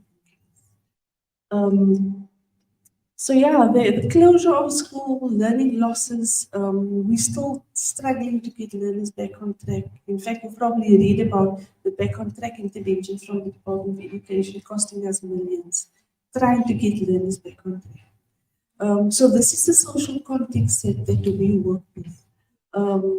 And also just to mention, bearing in mind that we only have 1 to 20. So yeah, our children are continuously being exposed to it. We know that whatever they go through, it interferes with them academically, it interferes with their concentration, ends up in them becoming suicidal. We see that on a daily basis. Okay, so school social work in education. Our target groups that we work with the learners, we work with the parents, and we work with the teachers. When we deal with a case of a learner, the social worker must have contact with the parent, and then contact with the teacher is important in terms of understanding what the child is going through. We take capacity building very serious. We've got in total, with myself included, 73 social workers. We make sure that the knowledge and the skills are updated. If there is change in legislation, they get training. Whatever training they go through, there is a responsibility and an accountability on them to go and train teachers and go and train parents. So just a bit of a rundown in terms of policy documents that exist that they've been trained on, that is in their position. For example, if they do get a policy document on, it says changes in the Sexual Offences Act, it's their responsibility then to go and train circuit schools, ranging from your school governing body to your parents, and even to learners. Those are just a few of our policy documents. There you will see our new DBE learner pregnancy policy. We've got inclusive education one number 6. We've got all the policy, the Child Justice Act, Sexual Offences Act, the Older Person Act, so that because it's part of our target. Just in terms of the festival years, I think there you can see anatomically correct tasks we've been trained on Northview West University, trauma intervention of family members, all the pieces of legislation, child and national, understanding sexual behavior within persons with disabilities, a huge sector of our schools. We do find this with special needs. So just understanding their context as well. And then Foundation for Alcohol and Related Research, we've got grief counseling, they've been through quite a lot. 2020 online training, and I think our training continues up to 2023. This is the recent training that we had in November. We Dion trained us on the new amendments in the GBVX. That was November, and that was in March this year. We had a second group. They were trained, and also Department of Justice played a crucial role in upskilling them with updated legislation on their side. We've recently embarked on training with the Department of Justice with regards to intermediary services. What we have found is the need for social workers to support our learners within our own internal learnings. And if I say internal learnings, I'm speaking about where a teacher or an employer has offended a child. So we will have an internal hearing, and obviously if it is a case of sexual abuse or abuse, there would be an external hearing as well. So when we do have internal hearings, we make sure that a social worker is allocated pre-hearing, during hearing, and post-hearing. And in addition to that, we have trained them all now as intermediaries, so you would have an additional social worker providing an intermediary service for the child in the system. We are busy with negotiating with the Department of Justice because they were very excited to have more intermediaries to assist where we can in courts. We haven't finalized our MOU, but we see if it is, especially in the rural areas, we do have learners that needs to come and testify, let's look at the option of an online testimony from a child through an intermediary. So we are in the process of finalizing that. We're very excited about this. So we're having our last intermediary training in end of November, and then that will be followed with a full graduation ceremony. Okay, so just a bit of individual work, and I've selectively chosen some of the services that we render. It's not limited to this only. So some of the curative services that we do with regards to learner pregnancy, there you can see, and we all know that pregnancy should be a time of happiness, a time of going through emotions of carrying a baby in your stomach, it should be that, but ideally for our children, it's not, it's trauma. It's trauma, so counseling and emotional support really is a huge thing that we do. And also referring, often we find that children do not know that they need to go to prenatal services. So liaising with the Department of Health and just getting them in contact. What we also find that very often when learners do fall pregnant, in some schools, they are very gently coerced to leave the school. So it's our job to get them back. That's a part of, getting learners back on track. So we do have our policy document that goes to all teachers and SGPs, and we make sure that it's being implemented. We need to get the culture back. We need to restore gender equality. The child cannot drop out. So we've had situations where we had interventions where we got some of the girls back, and then we discovered it was not only the child that has dropped out of school because of pregnancy, but we had to get those back that has delivered and has actually came back with a second child. So it's first, second babies, we're trying to get them back. We're trying also to implement a policy that irrespective what age the child is, that there is a time frame and that there is a contract before the child leaves. Because often we find that once a child leaves, the school does not want to take the child. And that's real life situations. So we play a crucial role there. I must say, we can only get involved in cases that we know. So if it is that the school is not reporting, we have no contact. So the cases that I'm speaking about is cases that we are familiar with and cases that are reported to us. Educational support is a huge thing for a child who is on the verge of delivery or finding herself pregnant. So we try to make accommodations. We try to negotiate via contract, whether it is making amendments to the school uniform, whether it is making amendments to a seating arrangement, if the child previously sat in a desk, maybe a table and chair, but those are the kinds of challenges that we try to meet so that we can keep the girl child. Education planning, also managing schoolwork, sending work home. If you fall pregnant and you need to deliver during your matric exams, those kinds of accommodations we can facilitate. And I must say, once they leave, they often don't want to come back. But once they leave, knowing that when they can come back, there will be an integration plan. So making sure that before they leave, that those services are there. We have in one of our districts, in the West Coast districts, we have support groups for these learners coming back. And they've been so successful where they had the team working with the support group consists of the social worker, psychologist, the speech therapist that assist in showing them how to breastfeed. And then they've managed to get a retired nurse on board as well. And they've got a project running there probably for more than 5 years.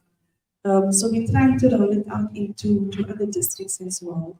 But you know, every district is different and the district needs are different as well. Sanitary Dignity Project, this is a collaboration with the Department of Social Development. They've received quite a number of requests in the past, and because they've received funding from the National Office, they have to implement, you know, giving sanitary towels to learners. So we have partnered together.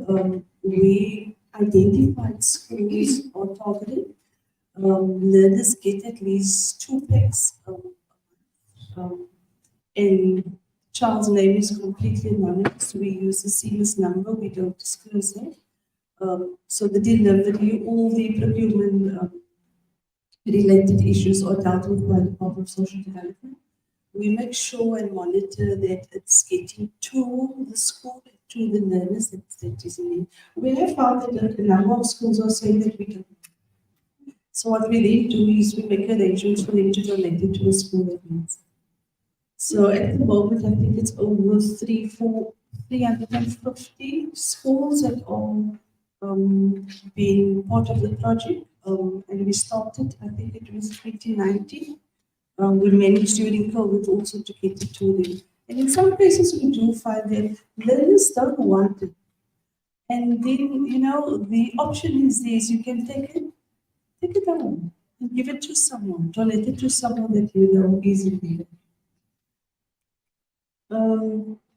I think this is probably our baby in the Department of Education. So I'm not sure if you're familiar that we have a document called the Abuse-Able Protocol document that deals specifically with child abuse, deliberate neglect, and sexual offences against children.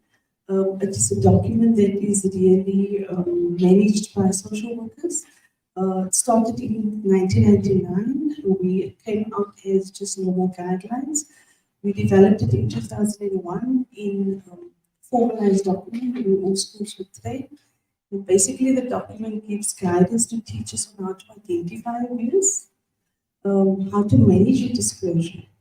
Because, like I said earlier, teachers don't know this. How to manage your disclosure, and then how to support the child, and how to refer. We also go so far as to train teachers as to how to fill in Form 22. Often they don't know, you know, details that needs to be there.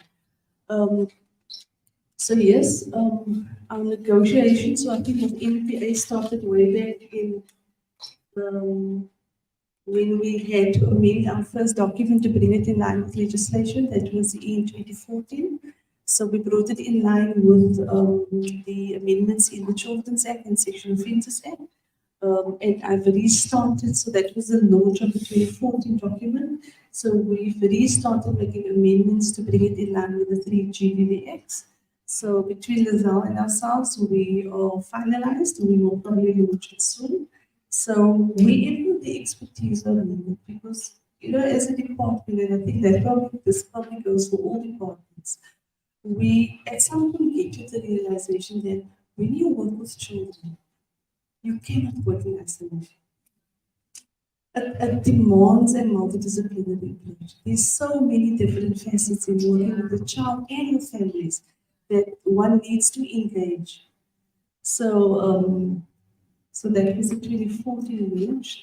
Great trial support is a huge thing for us also. Remember, with Department of Education, we are academically driven.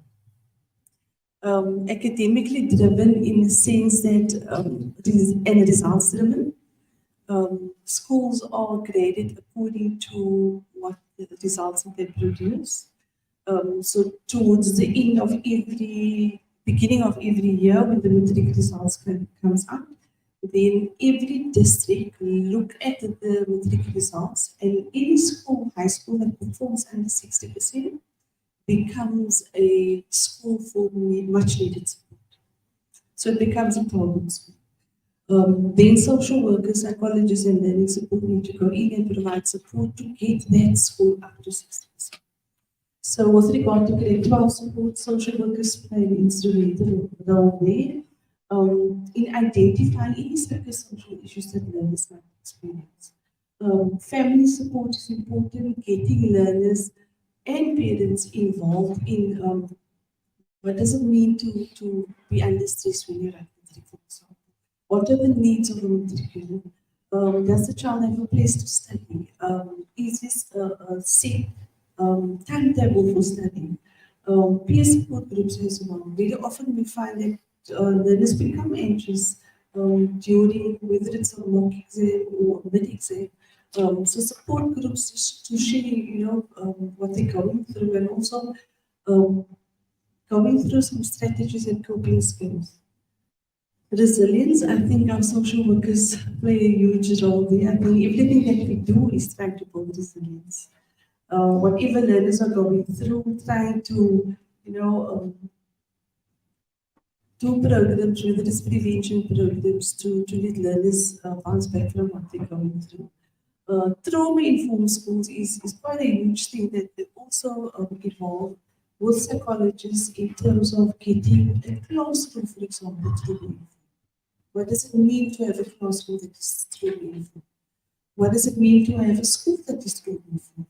So irrespective of where the child is in the school, that whoever knows should know what to do if there is a meltdown, or if a child is going through an experience. And then career planning is a huge thing. I think I've touched on trauma-informed schools and just psychosocial support in terms of our DBE guidelines also, providing psychosocial support from the sector.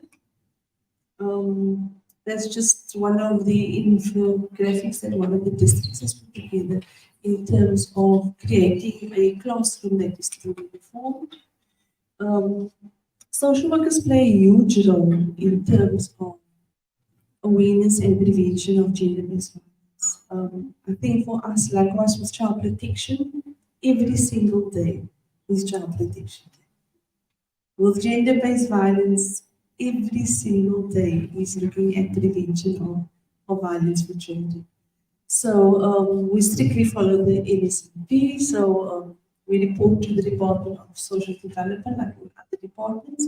So what we normally do is on a termly basis, we give feedback to in terms of the different pillars that touches on the work that we do. I just want to give you a snapshot of the report that was submitted during the 16 days of activism that was last year. So basically, this is the pillar one that speaks to accountability, coordination, and leadership. So this is work that was done under these pillars. Vetting for us is a huge thing. Vetting of all staff, vetting of NGOs coming into your schools, vetting of students that come into the practice in our schools. So we report on that. Abuse no more training. Schools have been trained throughout the year. So we report on a terminal basis on that. And then also just looking at other correspondence related to prevention of GBV within district offices and the prevention office. I think the amendments in this document also related to the different GBV acts. That was what we did on the prevention level. Just to create awareness, all of our live safe, those posters inside. And then we're part of the education wellness as well, ensuring that all staff, whatever messages, whether it's via emails, goes through on those things. And then pillar 2 speaks to prevention. I think for learning intervention, we were really proud to see over 23,000 learners were reached through prevention and awareness programs. Parent interventions over 9,300. Then with teachers as well, we've reached quite a huge number. And I must say that every single count is accountable. We can take out attendance registers to show whatever was done. So this is basically just to showcase what happened in the district. So that was made to Central District, and there you can see that one of the advocates speaking at the district office, just creating awareness. Workshops were running at the schools. That's Metro East, where they had SAPs involved, prevention programs to learners. There are a lot of NGO involvement as well, where they had patch, they had Child Welfare South Africa involved. Our Metro North were big on poster presentations and getting schools involved in poster competitions.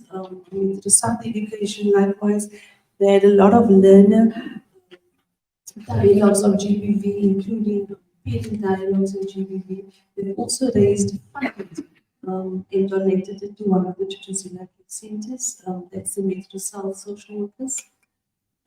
Cape Wilderness also had lots of infographics. They had quite a number of videos that were circulated as well. And then that's how Metro, either at Central, they've also had a number of interventions at their district office. Overburg, there you can see awareness on women's rights and how to protect themselves, being doing quite a number of things there. And then our West Coast area is everything that they do is really age appropriate. And then, but of course, spoke to direct intervention and support to learners. And these are the numbers only for the 16, not for the 5,877 direct support to learners on psychosocial. Direct support to parents, 279, and there you can see the educators. I think, this presentation cannot go without acknowledging the crucial role players in the work that we do. Department of Social Development has been there for us with regard to 422s and the struggles for them. We've recently started with a MOU, getting them to become a little bit more accountable. Getting them to acknowledge the 422s and working closer and expediting them and processing the 422s. So we're making strides in that regard. I think NPA goes, they've been with us throughout, and I think our journey with Dion will just continue. Civil society, Department of Health, and SAPS, I think when it comes to child protection, we can always lean on whether it is gender abuse, whether it is child life. All departments really has been instrumental in getting school social work to awareness, because alone we acknowledge we can't do it. There's just a list of contact numbers that I've put there. There you can see on the left, you will have the social work supervisor, the district they're responsible for. Unfortunately, I couldn't put all the areas that falls under a particular district. I've got it in the folder, I'll email it to Dion and then you can distribute it. Okay, and I think maybe just to say thank you for joining us on this journey and understanding the transformative impact of school social work. I think together, let us continue and create a world where a child can thrive regardless of gender. Not only gender, there's a lot of other things, but I think for the purpose of this workshop, specifically regardless of gender, and with this, with the can feel that there is a beacon of hope when it comes to the education system. So that's my story. Thank you. Thank you.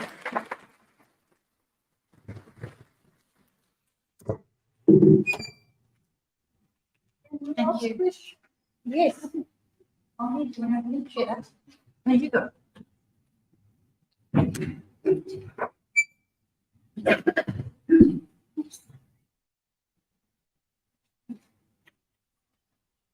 My.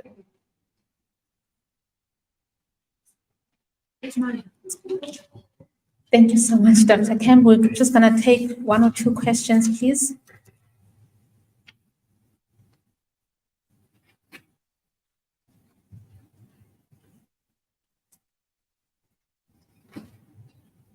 Thank you, Bonnie. You know, this is a subject that's very close to my heart because I think I come from Manenberg.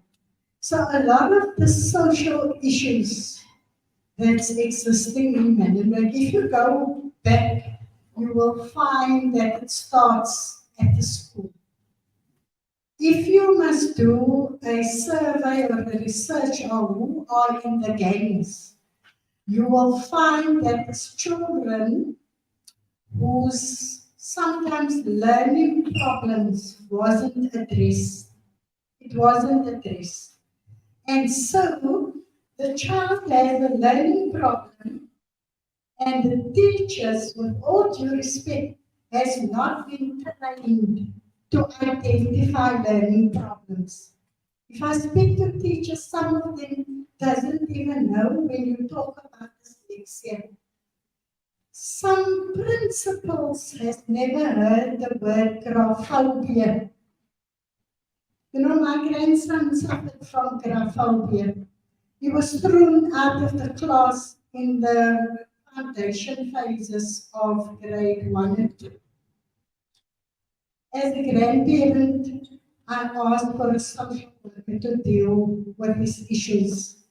It was never ever addressed. It was in grade 5 that one of the teachers at the school came up with an idea of us engaging with Red Cross Family Clinic. And there his problem was properly identified. For those in the room that don't know, graphobia is the inability to write. There was nothing wrong with his brain. There was something wrong with his hands. So when he can't cope with the teacher scribbling on the board and she wipes it off, he got frustrated. And so he acted out. That same child, if we haven't intervened, would have ended up a gachi on the taxi or a scully in the gangs. But as a grandparent, I insisted. The social worker that you talk about, I had an appointment with her, high hopes. When she came to the school, she looked, now his name is not on here, Clark. So we got intervention. He ended up at Vista Nova, a primary in grade 6 only. Went to Vista Nova, got a distinction in his matric. What a difference. So how many other children is now on the street because their learning problem wasn't addressed? Could have had a hearing problem, could have been dyslexic, could have had a sight problem. But you know, in reality, what happens at the schools? And in Manenberg, I can speak for it. The child has a problem in the class. It is seen as a behavioral problem, nothing else. There is no disciplinary hearings by the SGBs. The SGBs are supposed to do disciplinary hearings. The principal sends a letter to the parent saying this child has been suspended. Many of those people don't know the difference between suspension and expulsion. So the parent is led to believe that this child has been expelled. The parent keeps the child at home. When the school has complied with absenteeism so many days, they deregister a child that is under 15 years old, where the schools accept that child is supposed to have compulsory education. Does the circuit inspector go around and see there was 550 children in this primary school? There is now only 520. What happened to the other children under 15 years old? Nothing. Those are the children that the gangs recruit and give them a chappy. And then we look at Manenberg as a gangster area, but we don't look at the problem. And they throw all kinds of money at the wrong place. Instead of throwing the money at the school level. Thank you.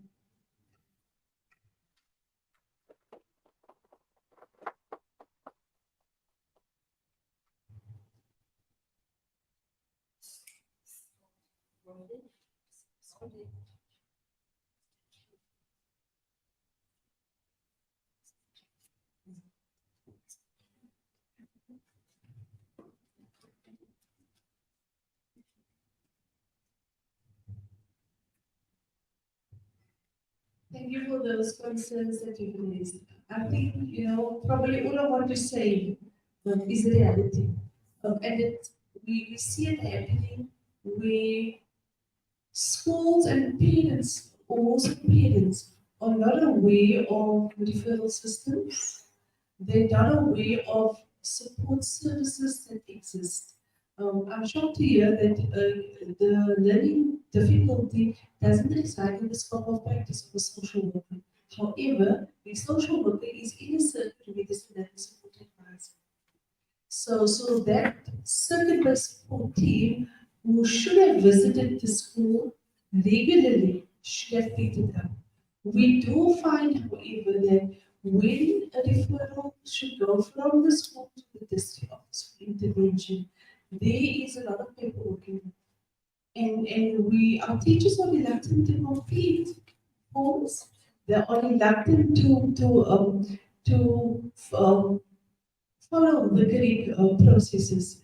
And it's said that, learners dropping out shouldn't be. A school expelling a learner cannot be. As you rightfully said, the child needs to have access to education according to the constitutional right and the South African Schools Act. A learner cannot be expelled, even if the HOD, even the school follow the normal procedures of expulsion. This child can only be expelled from that particular school, not from the school system. So let's say the school has followed the necessary procedure and the HOD expelled, then the circuit support team needs to go into that school to put support services in place and help find another school for the child. I think our plea or my plea really is that do not let this go unnoticed. I always work from the premise that the school has been my child. And what I want for my children is what I want for other children too. So get to know your district office. We've got the contact details of the social workers on the list. That's not the contact details of the district office director. Get to know who the directors are. I can send the list for you onto email also. The circuit managers, which is your school inspector, has a responsibility towards that school. We need to keep them accountable.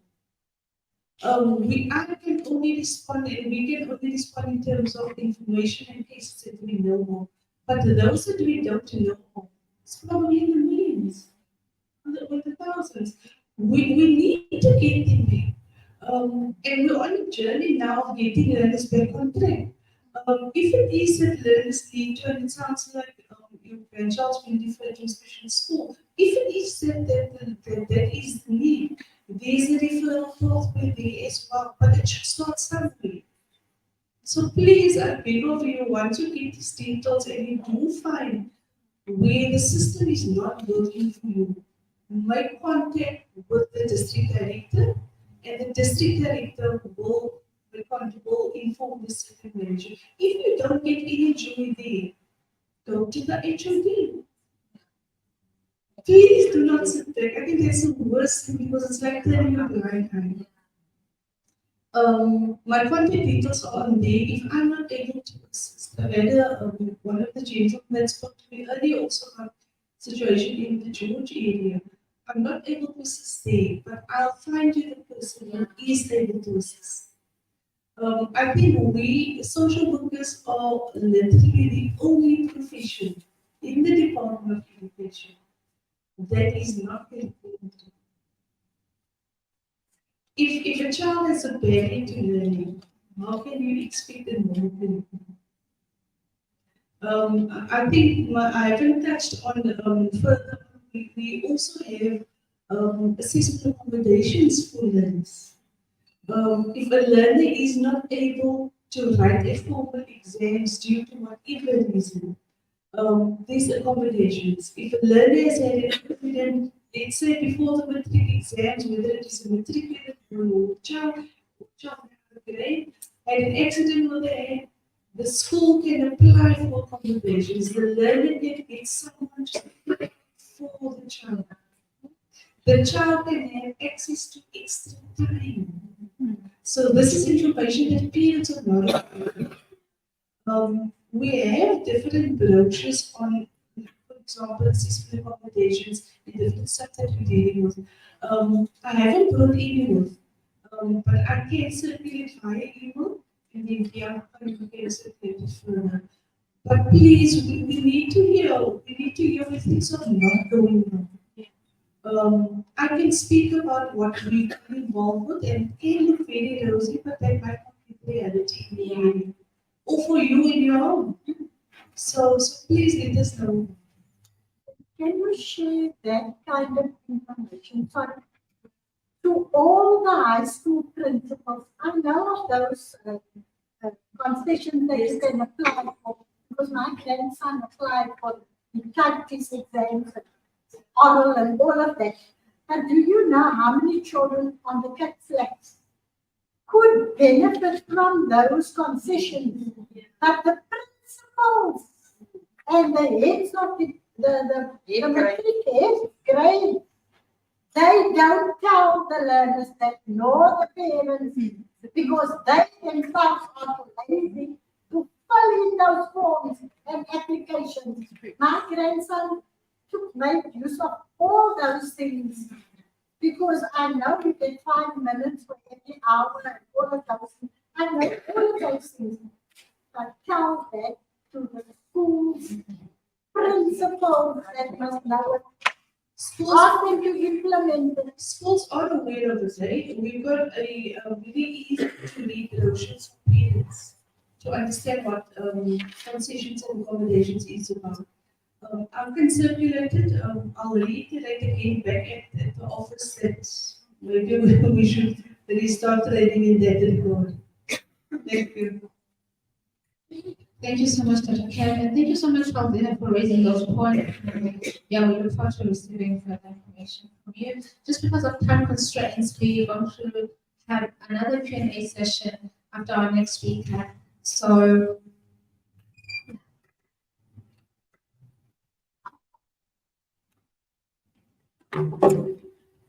hello, everyone. To those in the room and to those online, welcome.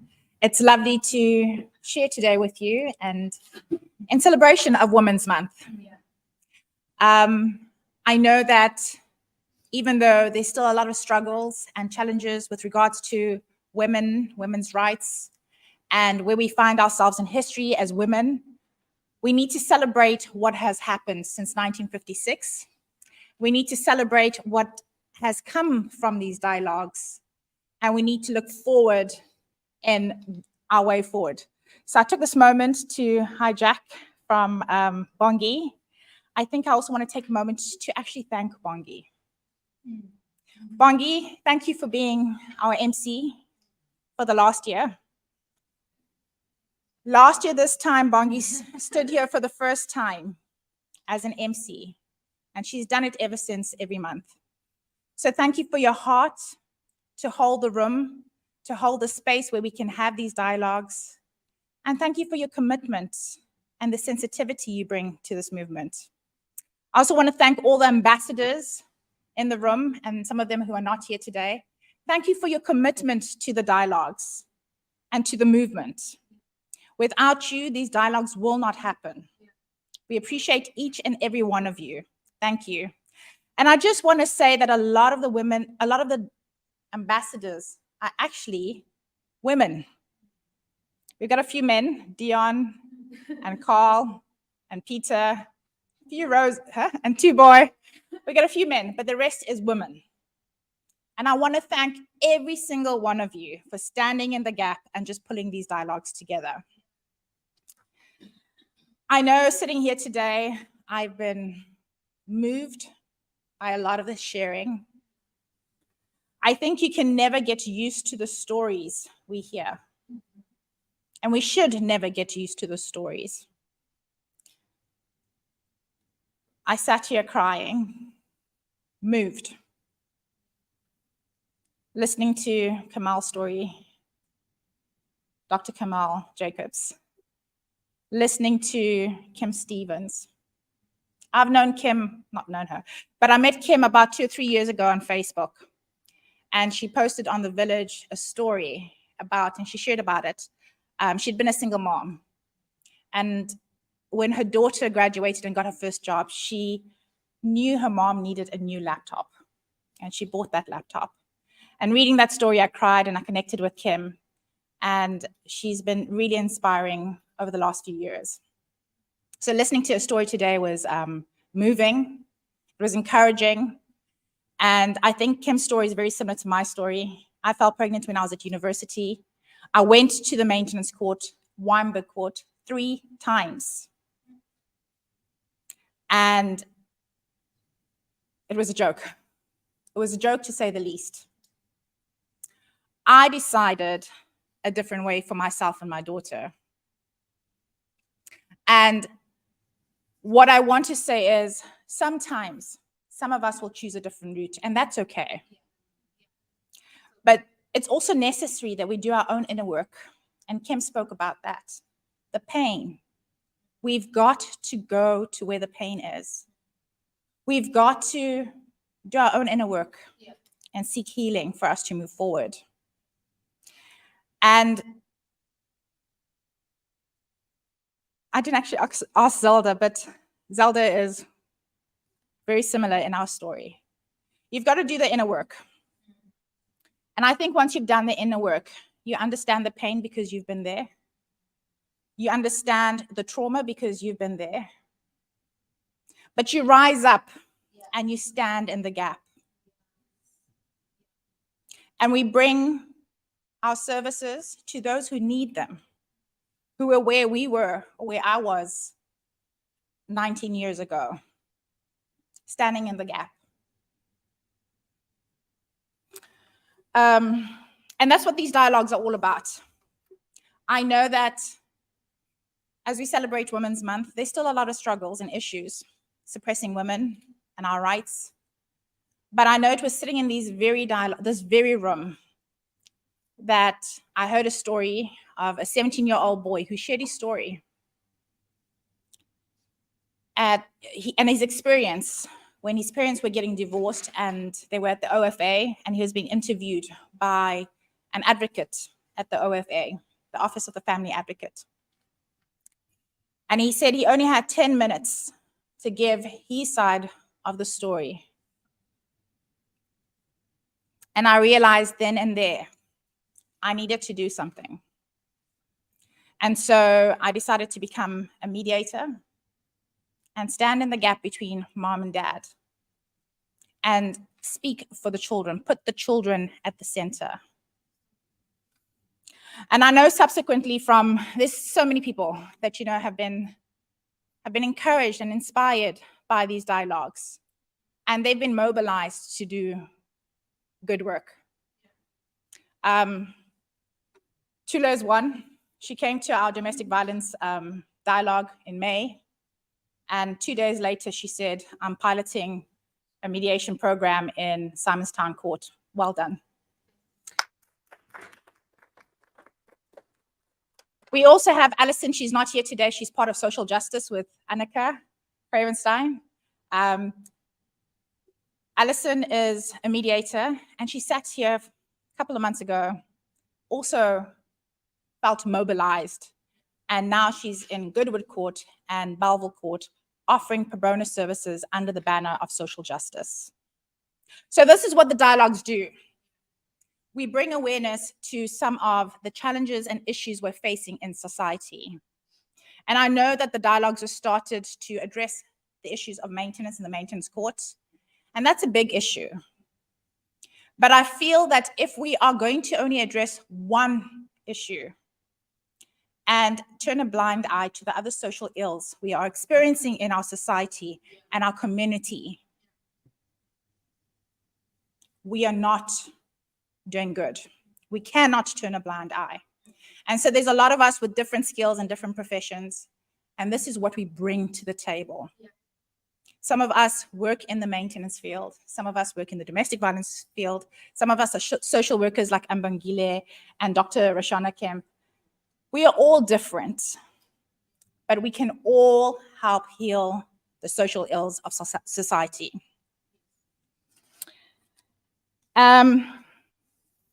So today I was meant to speak, but I felt I had to give my slot to somebody else. She contacted me, I think 2 weeks ago, and she shared a bit of her story. And I felt her story is so familiar around the maintenance courts in South Africa. Many of you know that I've got a passion for young adult children. And I've written an article on the legal position of young adult children. It was published in Durabus earlier this year, the 1st of February. It is online. You can check their website to read it. And for those of you that are in the room and would like to get a copy, I've got a copy here if you'd like to read it. But more importantly, it's one thing to work as a professional and to stand in the gap for these young adult children and to write on the experiences of young adult dependent children. I get these calls week in and week out of how children or mothers go to the maintenance court and say, you know, I'm here to apply for maintenance on behalf of my 18-year-old. They've just turned 18 and dad has stopped paying maintenance. And the maintenance officer often says, tell your child to come and apply on their own behalf. We cannot allow that. We as adults cannot even survive the maintenance system. How do we expect our young adults at the age of 18 who are not emotionally mature, who don't have the experience we have, who do not have that emotional grit to go and apply for maintenance against one of their parents? It's a very hostile environment. And so this is also why we have the dialogues, is we know that paper 157, it's a discussion paper that is with the SA Law Commission at the moment. They are making amendments to the current Maintenance Act. Chapter 5 of paper 157 addresses Lucas Dundee. I wrote a submission recommending that Lucas Dundee includes mothers or the other parent of young adult dependent children, because at the moment it's not there. And now we're seeing children suffering in the maintenance court. So it's important to have these dialogues. It's important to create the awareness. On Monday, I sat in a meeting with quite high-ranking officials from DOJ. And we were talking, or they were talking about the new amendments to the Domestic Violence Act. And some of them said the directives are not practical. And there were SAPs in the room, and SAP said, we've got an issue with the return of service. And I said, how many of you know paper 151? It's currently under discussion. They're addressing the Domestic Violence Act and amendments. And the return of service is mentioned more than at least 3 times. Why are you not contributing to this discussion paper? We're sitting in our law offices and we're saying the acts are not working for us.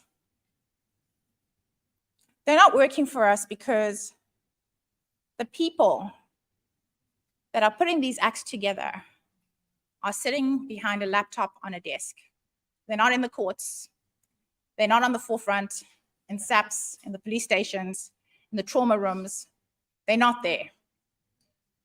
So it is up to us, civil society, in our own capacity to write these submissions, and submit them towards these discussion papers. If we don't, we're going to sit with problems. When that Maintenance Act is out and it is enacted, and there's no lucas standi for moms to apply for maintenance on behalf of their adult children, we cannot sit here and say the act is not working for us.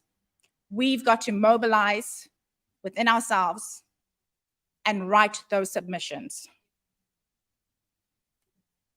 So without further ado, I'd like to introduce us to our next guest speaker, Amanda Stadianis, and she's going to share her story.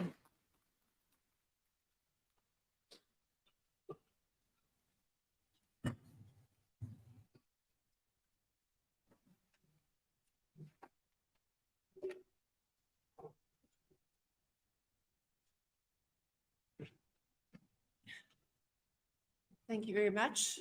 Can you hear me? Yes. Okay. Thank you, Natalie, and I only met you recently, and thank you for letting my story touch you enough to invite me to share with everybody today. Everybody, I know you've had a very long day today, and I'm going to try and keep you up and on the edge of your seat if interested. I'm going to be sharing from my heart to yours. Without further ado,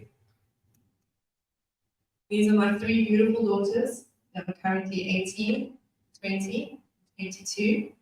And I'm going to do this talk with as much respect to them as young adults who deserve privacy to a point as well. So I ask that please don't film any of the content and keep it in this room. I'm aware that it is being broadcast. Am I in the right frame here? No, you are. Okay. So, other than my three daughters, I also have a dad who has stage 5 dementia. And when he's around, there's not very much else that we can do but take care of him. It's more than having a toddler. We love him dearly. These are my other children, my little fur children. And I've put them in here for a reason. I'm going to circle back to that at the end. So, do I stand here today telling you about the problems I've had at maintenance court as an articulate, emancipated, educated woman that's had a career? I hope I can demonstrate that that is true, because nothing prepared me for what I've been through with Weinberg Maintenance Court. Nothing in my career got me ready for that. I've worked in ad agencies. These are the top brands that I worked on: McDonald's, Kellogg's, Walt Disney, top 10 London ad agency. I then came back here and I worked on top brands as a business unit director, working with heads of departments at Parmalat, Santam, Coty. So I've been through some tough brand schooling. I've had to stand up here and hold a room. I've had to manage budgets. I had to manage my bosses. I had to make money for people. So yes, I stand here as a capable woman. I've resuscitated my own child. When she was 6 months old, she went into full anaphylactic shock. She nearly died. I breathed for her for 14 minutes while an ambulance came.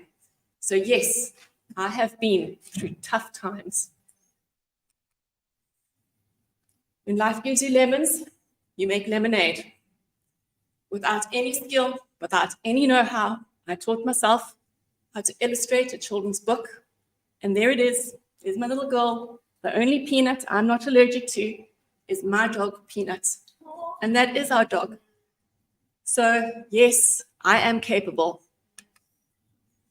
I started SA United, South Africa's first social network in South Africa, way before Facebook days. Built that to 1.2 million people. We sold that to Naspers. So yes, I'm capable.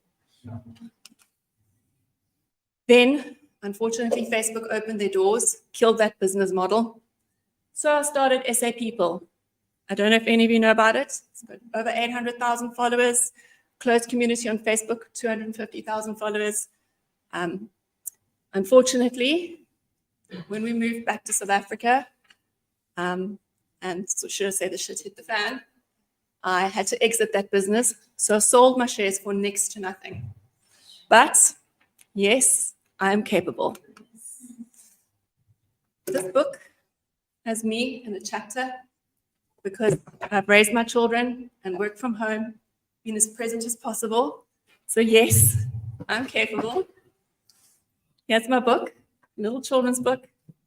Here's the magazine that resuscitated my child.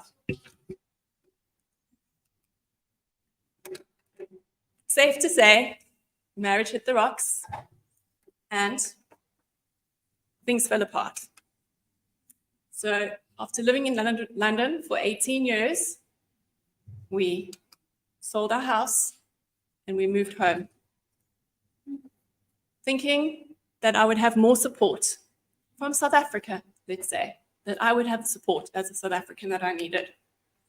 Unfortunately, the British solicitor that did the transacting deal on our house sale embezzled all the money. And we didn't get access to the proceeds of the sale of the house for, I think, probably nearly 2 years. So I was forced to abandon anything that I was doing to earn income on the side and was forced to go back into an ad agency here in Cape Town. And my kids didn't see me from 7 to 7. But that's what I did to make ends meet. All this time, go back there, all this time, my then ex, pretty much like the lady that spoke earlier today, Carmel, came to not be earning, not really be employable as a white male in this country, coming from another country. And it was my salary on which the divorce settlement was defined, and it was nominal. The child support, I had to fight for even a cent for them. I didn't get maintenance for me, to fight for cents for my children. And within no time, once that settlement was through, of course, the unemployed became employed and back into a very, very high-flying career. But they say necessity is the mother of invention, but in this case, mother is the invention, or the mother is the necessity of invention. I didn't want to leave my kids from 7 to 7, started a new business, taught myself how to make furniture. I don't make it myself. I have workshops that make furniture for me, but that's what I now do as my main bread and butter. So yes, I'm capable. I keep going. I will keep going for my kids. But then, of course, we all know that the last few years have not been easy. There's been day zero. We've had COVID for 3 years. And for me, this is relevant, is the war in the Ukraine, because what has happened is that all the wood that imports from the Ukraine has doubled in prices. Steel has doubled in prices. And what that means for me is that in the beginning, when I left my job in an ad agency and I started this, it was 1 in 6 queries would become a sale. We're down to 1 in 26 queries because of the cost of raw material. People aren't buying. South Africans are struggling, not going to spend on luxury goods, right? So one would assume that when you go to court and you explain yourself as articulately as I have you understood what I'm saying about my circumstances? Am I stupid? No. Is there something wrong with me? No. Have I failed? No. Has the system failed me? Yes. I'm going to tell you why. None of what I've been through, not this even, has been as hard as dealing with a maintenance court. I was granted my divorce on the 4th of March, 2015. Within a year, I was fraught, because I'm not going to go into all those details, but there was financial manipulation, and I decided to apply for a protection order, a financial protection order.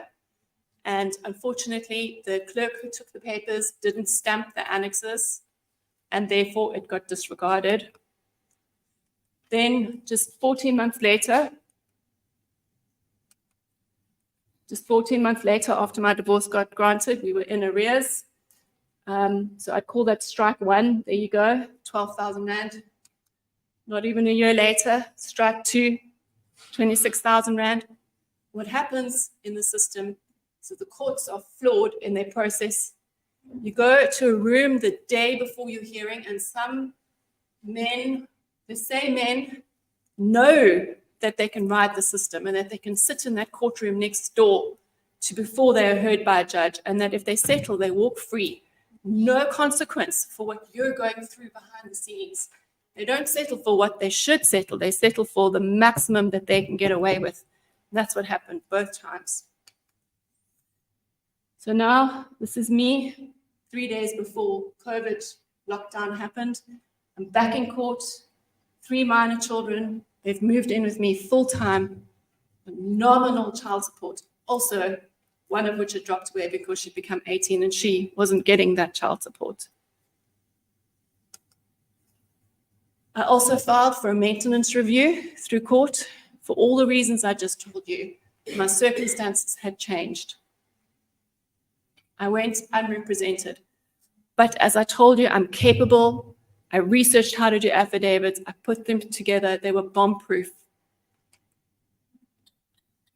Then, at the same time, I logged the current arrears, which were now 56,000. These 2 cases went in parallel. And what happened? 6 months later, my 56,000 Rand court case, I was told to agree that I'm not going to have it heard. The reason they gave me is that because there were 2 court cases, one for maintenance and one for arrears, that the court wouldn't listen to them in parallel. And they said, because arrears doesn't expire, put that on hold, do your maintenance case. Got to trust that the people in the courts that tell me this, that the prosecutors and the clerks, that they know what they are saying and that they have your best interest at heart. So I said, okay. And stood up there in front of a judge and they said, are you sure that you're not interested to proceed? And I was like, yes. Don't ask you why. They don't ask you how you feel. You say there and you say yes. And the other party smirk and laugh, walk out again. Got a mediator involved and said, please, can you follow up with Mr. Southgate downstairs? He's the clerk taking care of this. He wrote and he said, I have spoken to you on more than one occasion. Ignored. 8 months later, back to Mr. Southgate. Ignored. 8 months later, I have an adrenal tumor. I wonder why. Nothing could be done for my adrenal. Had to come out. It's very sick. Wrote letters to the attorney. Wrote letters to my ex saying, I'm suffering. This needs to come right. No one is listening. Not the courts. It's a systemic, abusive situation. I wrote to Mr. Southgate. I was ignored. Again, I was ignored. Again, I was ignored. Until I wrote to Mr. Southgate and to my husband's attorney, and I showed them that I had 68 Rand in my account. 68 Rand. And I had to go to friends in the UK and ask them for money. I still owe that money. And that's the only reason why I'm standing here today, that I actually still have my car, that I could drive here today. I go back to the attorneys and I say, the courts have failed me. I have tried, I've done what you said, I've tried to save money. I cannot, they do not listen. Please, will you help me? Sure, at a cost. This is what I paid to have those affidavits rewritten, refiled. 32,000 Rand. So stand here today. I owe that money.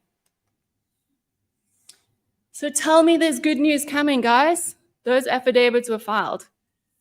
So what I've done through this journey is I've done a video blog and I've saved some of the highlights. It's pretty hard hitting. It's personal. I'm going to share it with you and I hope that you'll hold my heart through the space.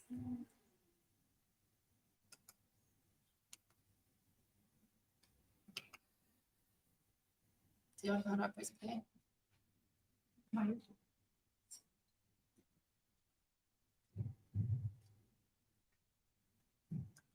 Take that mic off. Take my mic. Okay, so this.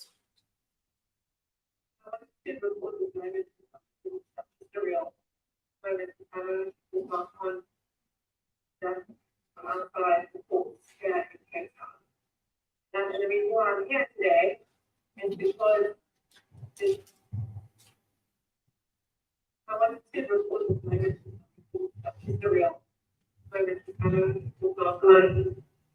done by the courts here in Cape Town. And the reason why I'm here today is because there's been a major shift in circumstances and in our means in terms of what each parent can respectively afford and contribute for our children. That I should have done what I've just done in the last 10 minutes, years ago, which is put in the paperwork, put in the conditions, show my income, show my expenses, show the children cost. Boom, boom, boom, back. No feeding, no locking, no nothing. Just official paperwork. I feel like I should speak much better.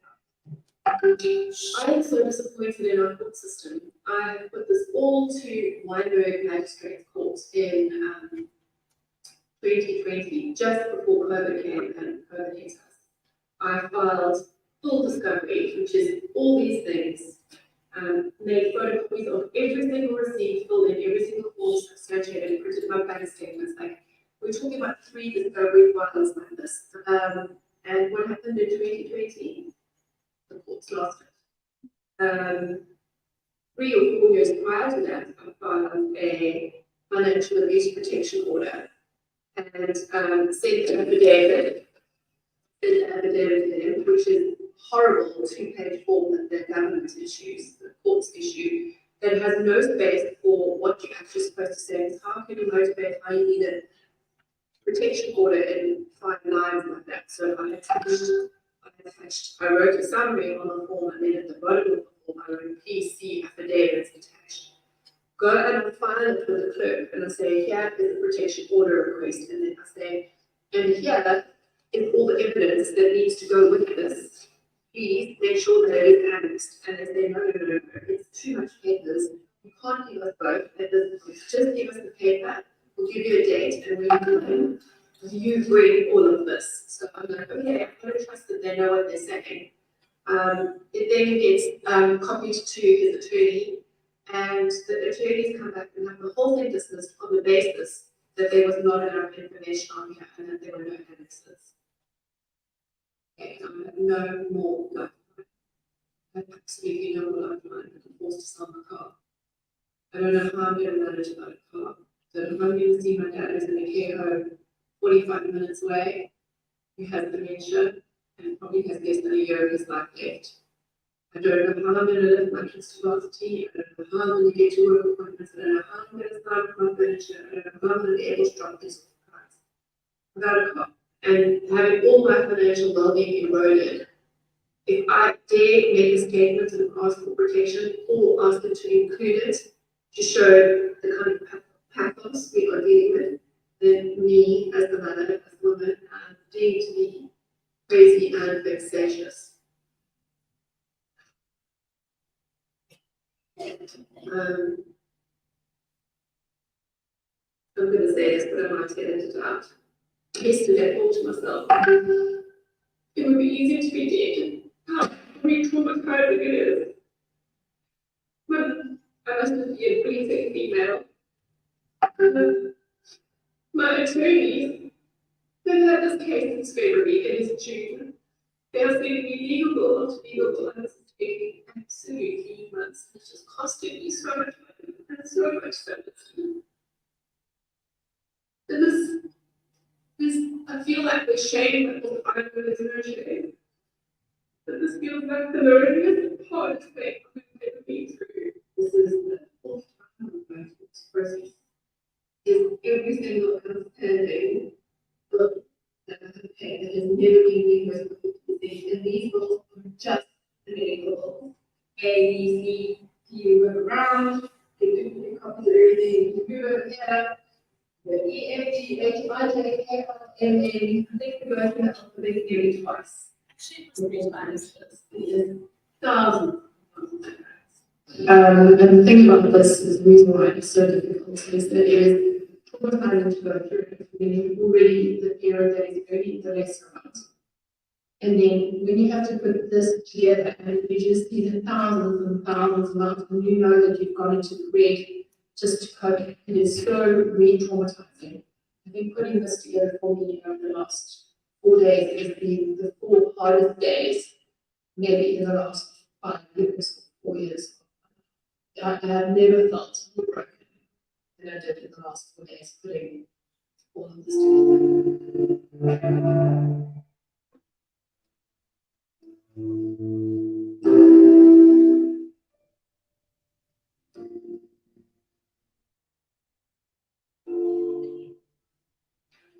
Yes, I'm just come back from surgery. I'll check every day. I'll definitely slide. We get back tomorrow. This has been a process that has taken from 8 weeks through to June to finish. I feel like it's going to be extremely happy. As far as the start is concerned. Borrow some money from you, and they have sued, but that's okay. How do you feel? I just want you to know that I'm very grateful, even though you don't know I'm very grateful that we've been able to help you. I'm very grateful. And I love you. Thank you. Thank you. Thank you. I love you. Thank you. It's been a tough week there. It's just been hard. It's just felt like really hard. So just loving that time. Now what we're ready to share, they have just come to us to say, we're not going to read 17 pages. You need to stand up and give us 3 reasons why we should actually listen to you today. So this is a very long process in that the courts are basically not even prepared to give you the time of day to read 17 pages when it's your life. When you've been financially abused, when you've suffered, I don't know, years and years of financial erosion. The court would even say that they will read a 17-page affidavit drafted by attorneys that has cost thousands of money and hundreds of dollars. I'm at a loss for words. I'm very interested to see how this will unfold. So my attorney is sent a candidate attorney today, and I think this is like the sleeve. It's just very disappointing. So today is the 14th of August 2023. I was in court today for apparently we were due to exchange documents and intelligence on both parties relative ability to afford to support our children. That was what the purpose of today's meeting was. The clerk said that we had no probable cause for asking for our maintenance to be looked at, let alone asking for each parent's respective earnings and ability to provide to even be called upon or to be looked at. And that the reason they said I had no probable cause is because our children are between the ages of 18 and 21, and that they would have to bring applications against their parents themselves. So in order for this to actually be looked at, our children would have to bring a application to court against both parents to say that we need to be able to pay for them, and then they need to take us to court and ask us to show what we can relatively afford to pay. I know there's no consistency to be there, so I have no reason or purpose to be there, which blows my mind, because if I am demanded to pay 50% of education when I earn 1/8 of the cost of the income, how do I have no right to be there? The only person who can bring an application to fix what is mandated of me is me, number one. And number two, that my attorney didn't catch up. And number three, that empathy and the way these courts don't understand emotional, financial, and systemic abuse is like beyond shocking, absolutely beyond shocking. I can only explain that the way I feel today is traumatized, tearful, like deeply upset and wounded. And all I can do is just record this lifetime because there's nobody else to tell. No one cares. Nobody cares. So at this point, I have a choice. I tell my children I can't support you because literally it's going to erode all my financial needs and I won't be able to support myself at that age. I'm already 50, so I've got a limited amount of time that I can provide for myself. Sorry, I cannot help you at all if you're on your own while that was still studying. And it's just so goes against the grain of who I am, number one. Number two, tell them you have to take us to court, which I just know. It's like saying eat your dog. You know, they're just never going to do it.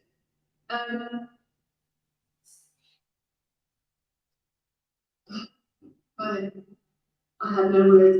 And then I spoke to another lady today who's very familiar with the court system, and she said that she doesn't know why my attorneys haven't told me this, and I don't know why my attorneys haven't told me this, but all the arrears, which is R250,000, nearly R250,000, that I shouldn't ask for them to attach assets, because I would have to pay for the attachment, to pay for the storage, I have to pay for the share. So the person that is being financially impoverished also then gets punitive financial measures on trying to get money back, and I have to pay more fees.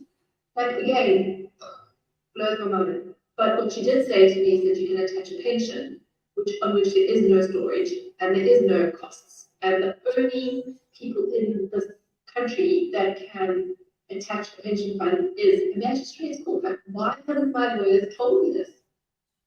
Why is the sector so poorly serviced? Our system in this country is, I'm sorry, fucked. It is so economically abusive of women. And systemically and emotionally, like from every single angle, guys, the system is broken. And right today, I feel broken. I know myself. I know eventually that I'll bounce back. I've got a very difficult journey, really. I have to punish my children, punish myself. I don't know which one that's going to be. I want to say recorded. So that's the court system that I had to operate in. And the court says, you want me to what? You want me to send my children in there, into that unsafe space, to testify against a parent that they still see week to week, on whom they're still dependent for even that they do get. Do you know? My relationship with him fell apart. But I was saying to Natalie the other day is that my children deserve to love their father. All children deserve to love their father. What the Department of Justice is asking us to do to our children, it's just wrong. It is wrong. We have to fight this fight. Children cannot be told to go to court to testify for more money when they have no life experience. Absolutely. I mean, look how traumatized I am. I'm not nervous speaking to you. I'm traumatized watching myself, because sometimes I remove myself from my body, and then every now and then, like now, you land with a crash. I will, for no money, put my children through that. And you know what? The other party relies on that. So, what did Desmond Tutu say? Desmond Tutu, winner of the Nobel Peace Prize, headed up the Truth and Reconciliation Committee. I mean, this man knows a thing or two, right? There comes a time when you have to stop just pulling people out the river. You have to go upstream and find out why they are falling in. Let's look at New Zealand. Defaulters get community work, passport gets confiscated, travel ban, you're arrested in transit, and also money that you owe gets deducted from cash assets. Okay, that was from the New Zealand's ministry site. Australia, dedicated phone lines with educated people. Also dedicated to parents who are about to default and need to make a plan. Like, it's a helpful service. Penalties to the state. People who default pay what they defaulted, but they also pay a penalty to the state. Travel ban, which is called a departure prohibition order. Arrears are deductible from pension, income, farming allowances, from a pending tax refund. They say on their website that they do employ optical surveillance, which means you can be filmed. And they really do encourage people to report fraud. So if you say that you're earning less than you are, trouble for you, my friend. Okay, the United Kingdom, dedicated support lines, trained staff. Deductible, if you have arrears, it's deductible from any savings account. There's a £1,000 fine, that's 23,000 Rand for supplying false information to the child maintenance service. They take action against offenders, parents as well. They can take action against employers and accountants. And also, when they have to get involved and you can't resolve dispute on your own, the person who's offended has to pay a 20% fee for any sort of orders that get issued. And also the parent who receives it, like that would be myself, for example, pays a 4% fee, but that just encourages people to get things resolved with mediators, which is good, right? South Africa.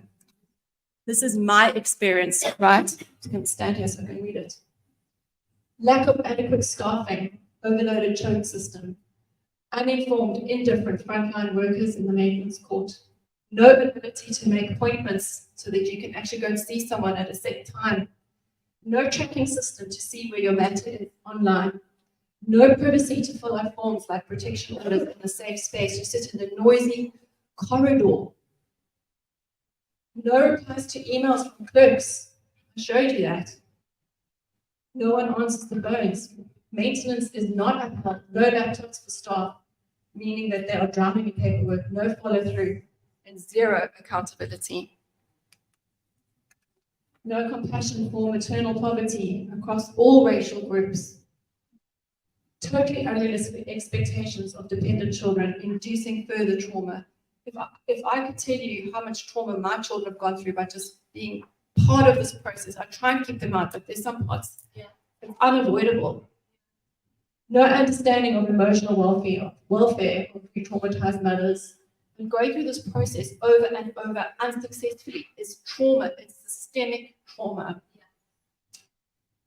No penalties, no consequences for repeat offenders. So they'll just keep coming back. They'll just push the line right to the end every single time. They don't apply themselves to affidavits.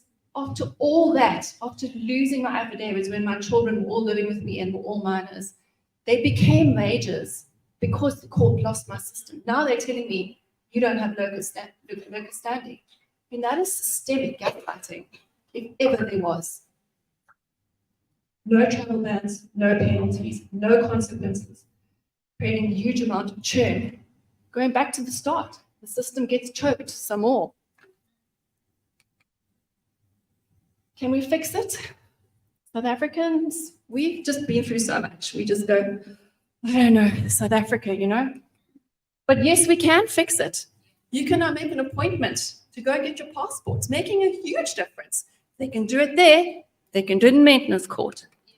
SARS, oh my gosh, aren't they great at fetching their money? Yep. Yeah? They can be so efficient there. And if they can do an overhaul of SARS, they can do it for the maintenance system. Put a task plan, put a team force onto it. For God's sake, fix it. Yeah. Right. 3 weeks ago, these taxis that got impounded, the taxi drivers, first offense, penalty, second offense, bigger penalty, third offense, even bigger penalty. Last week, if they can do it for taxi drivers, do it in the maintenance court. So, can South Africa not do it?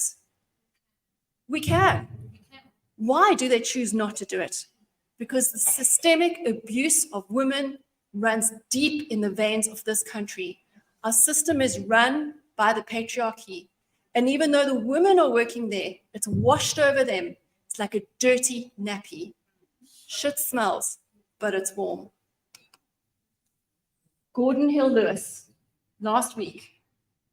The rule of law is not up for negotiation. This is not the way we will ever build a successful society in South Africa. We will apply the law without fear or favor.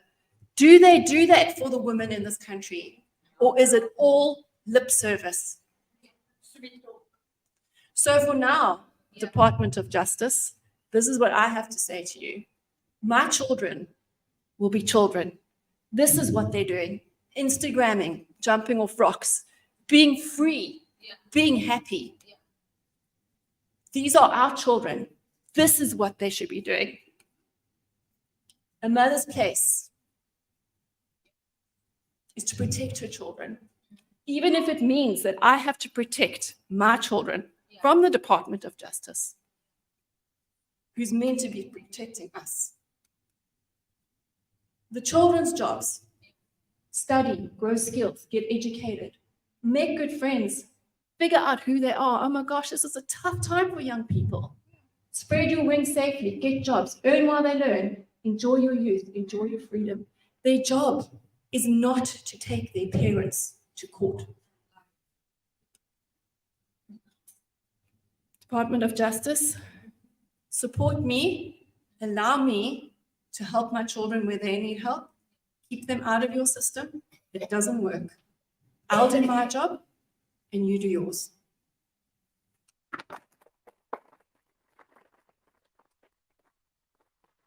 Last week, here's to strong women.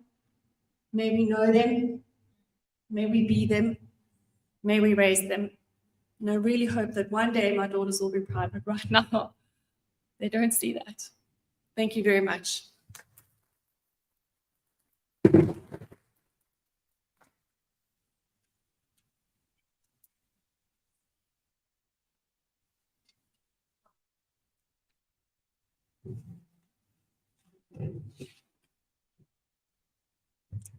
I don't know what to say.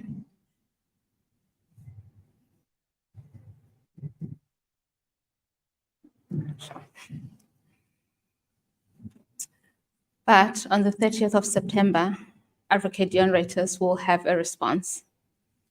So at 9 o'clock, 30th of September, Advocate Dion will be addressing some of the very important points that were raised here today. I am absolutely broken today.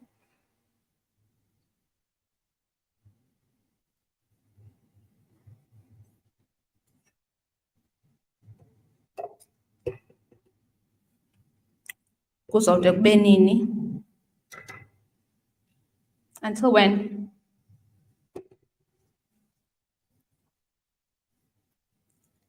Why is there no one listening to the cry of mothers and women and children of this nation?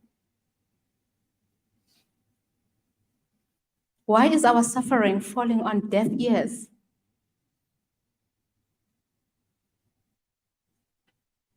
What do we need to do as women of this nation for our voices to be heard?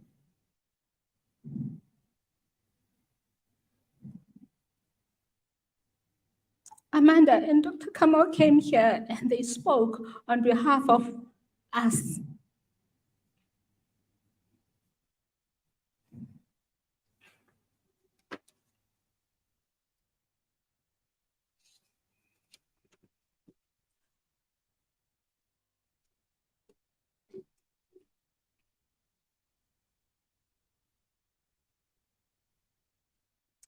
I would like to thank the NPA for giving us the space today to host this dialogue. A big thanks to all the speakers. Thank you so much for sowing generously to our movement, to the mothers in this room and those who are watching online.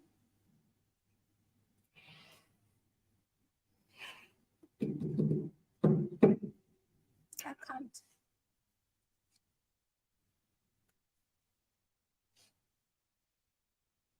Thank you.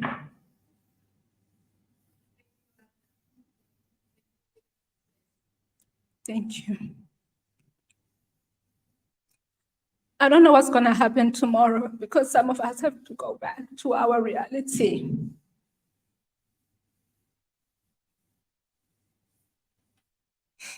But there's one thing about this community. I'm celebrating my 1-year anniversary as the MC of this community. I've seen some change.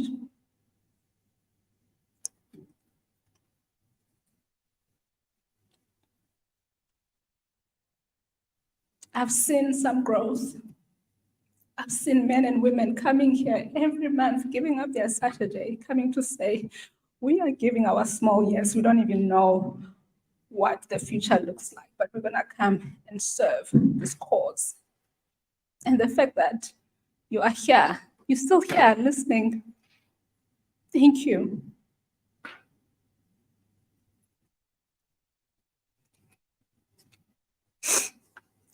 And I also want to say thank you to Ms. Natasha Struble, because without her story, without her, actually, we wouldn't be here. This platform for us women to come and have at least share our stories and hopefully have our voices heard. We would not be here without you. I know you don't want to be thanked, but without you, we would not have this space. Maybe this is the start of something. This is a start. Thank you. To the mothers in the WhatsApp group, maintenance group, thank you so much for all that you do for each other. It's hard, but thank you for showing up for each other on a daily basis, supporting each other, trying to encourage each other. It's hard. Most of us are not seeing any justice or results, but you keep trying once again, every day. Thank you. To our amazing ambassadors, most of them are not even in the court system. It's just women who believe in our cause and they give up their Saturdays. I mean, we have Nikki at the back. Why does she give up her Saturdays to come and serve this community?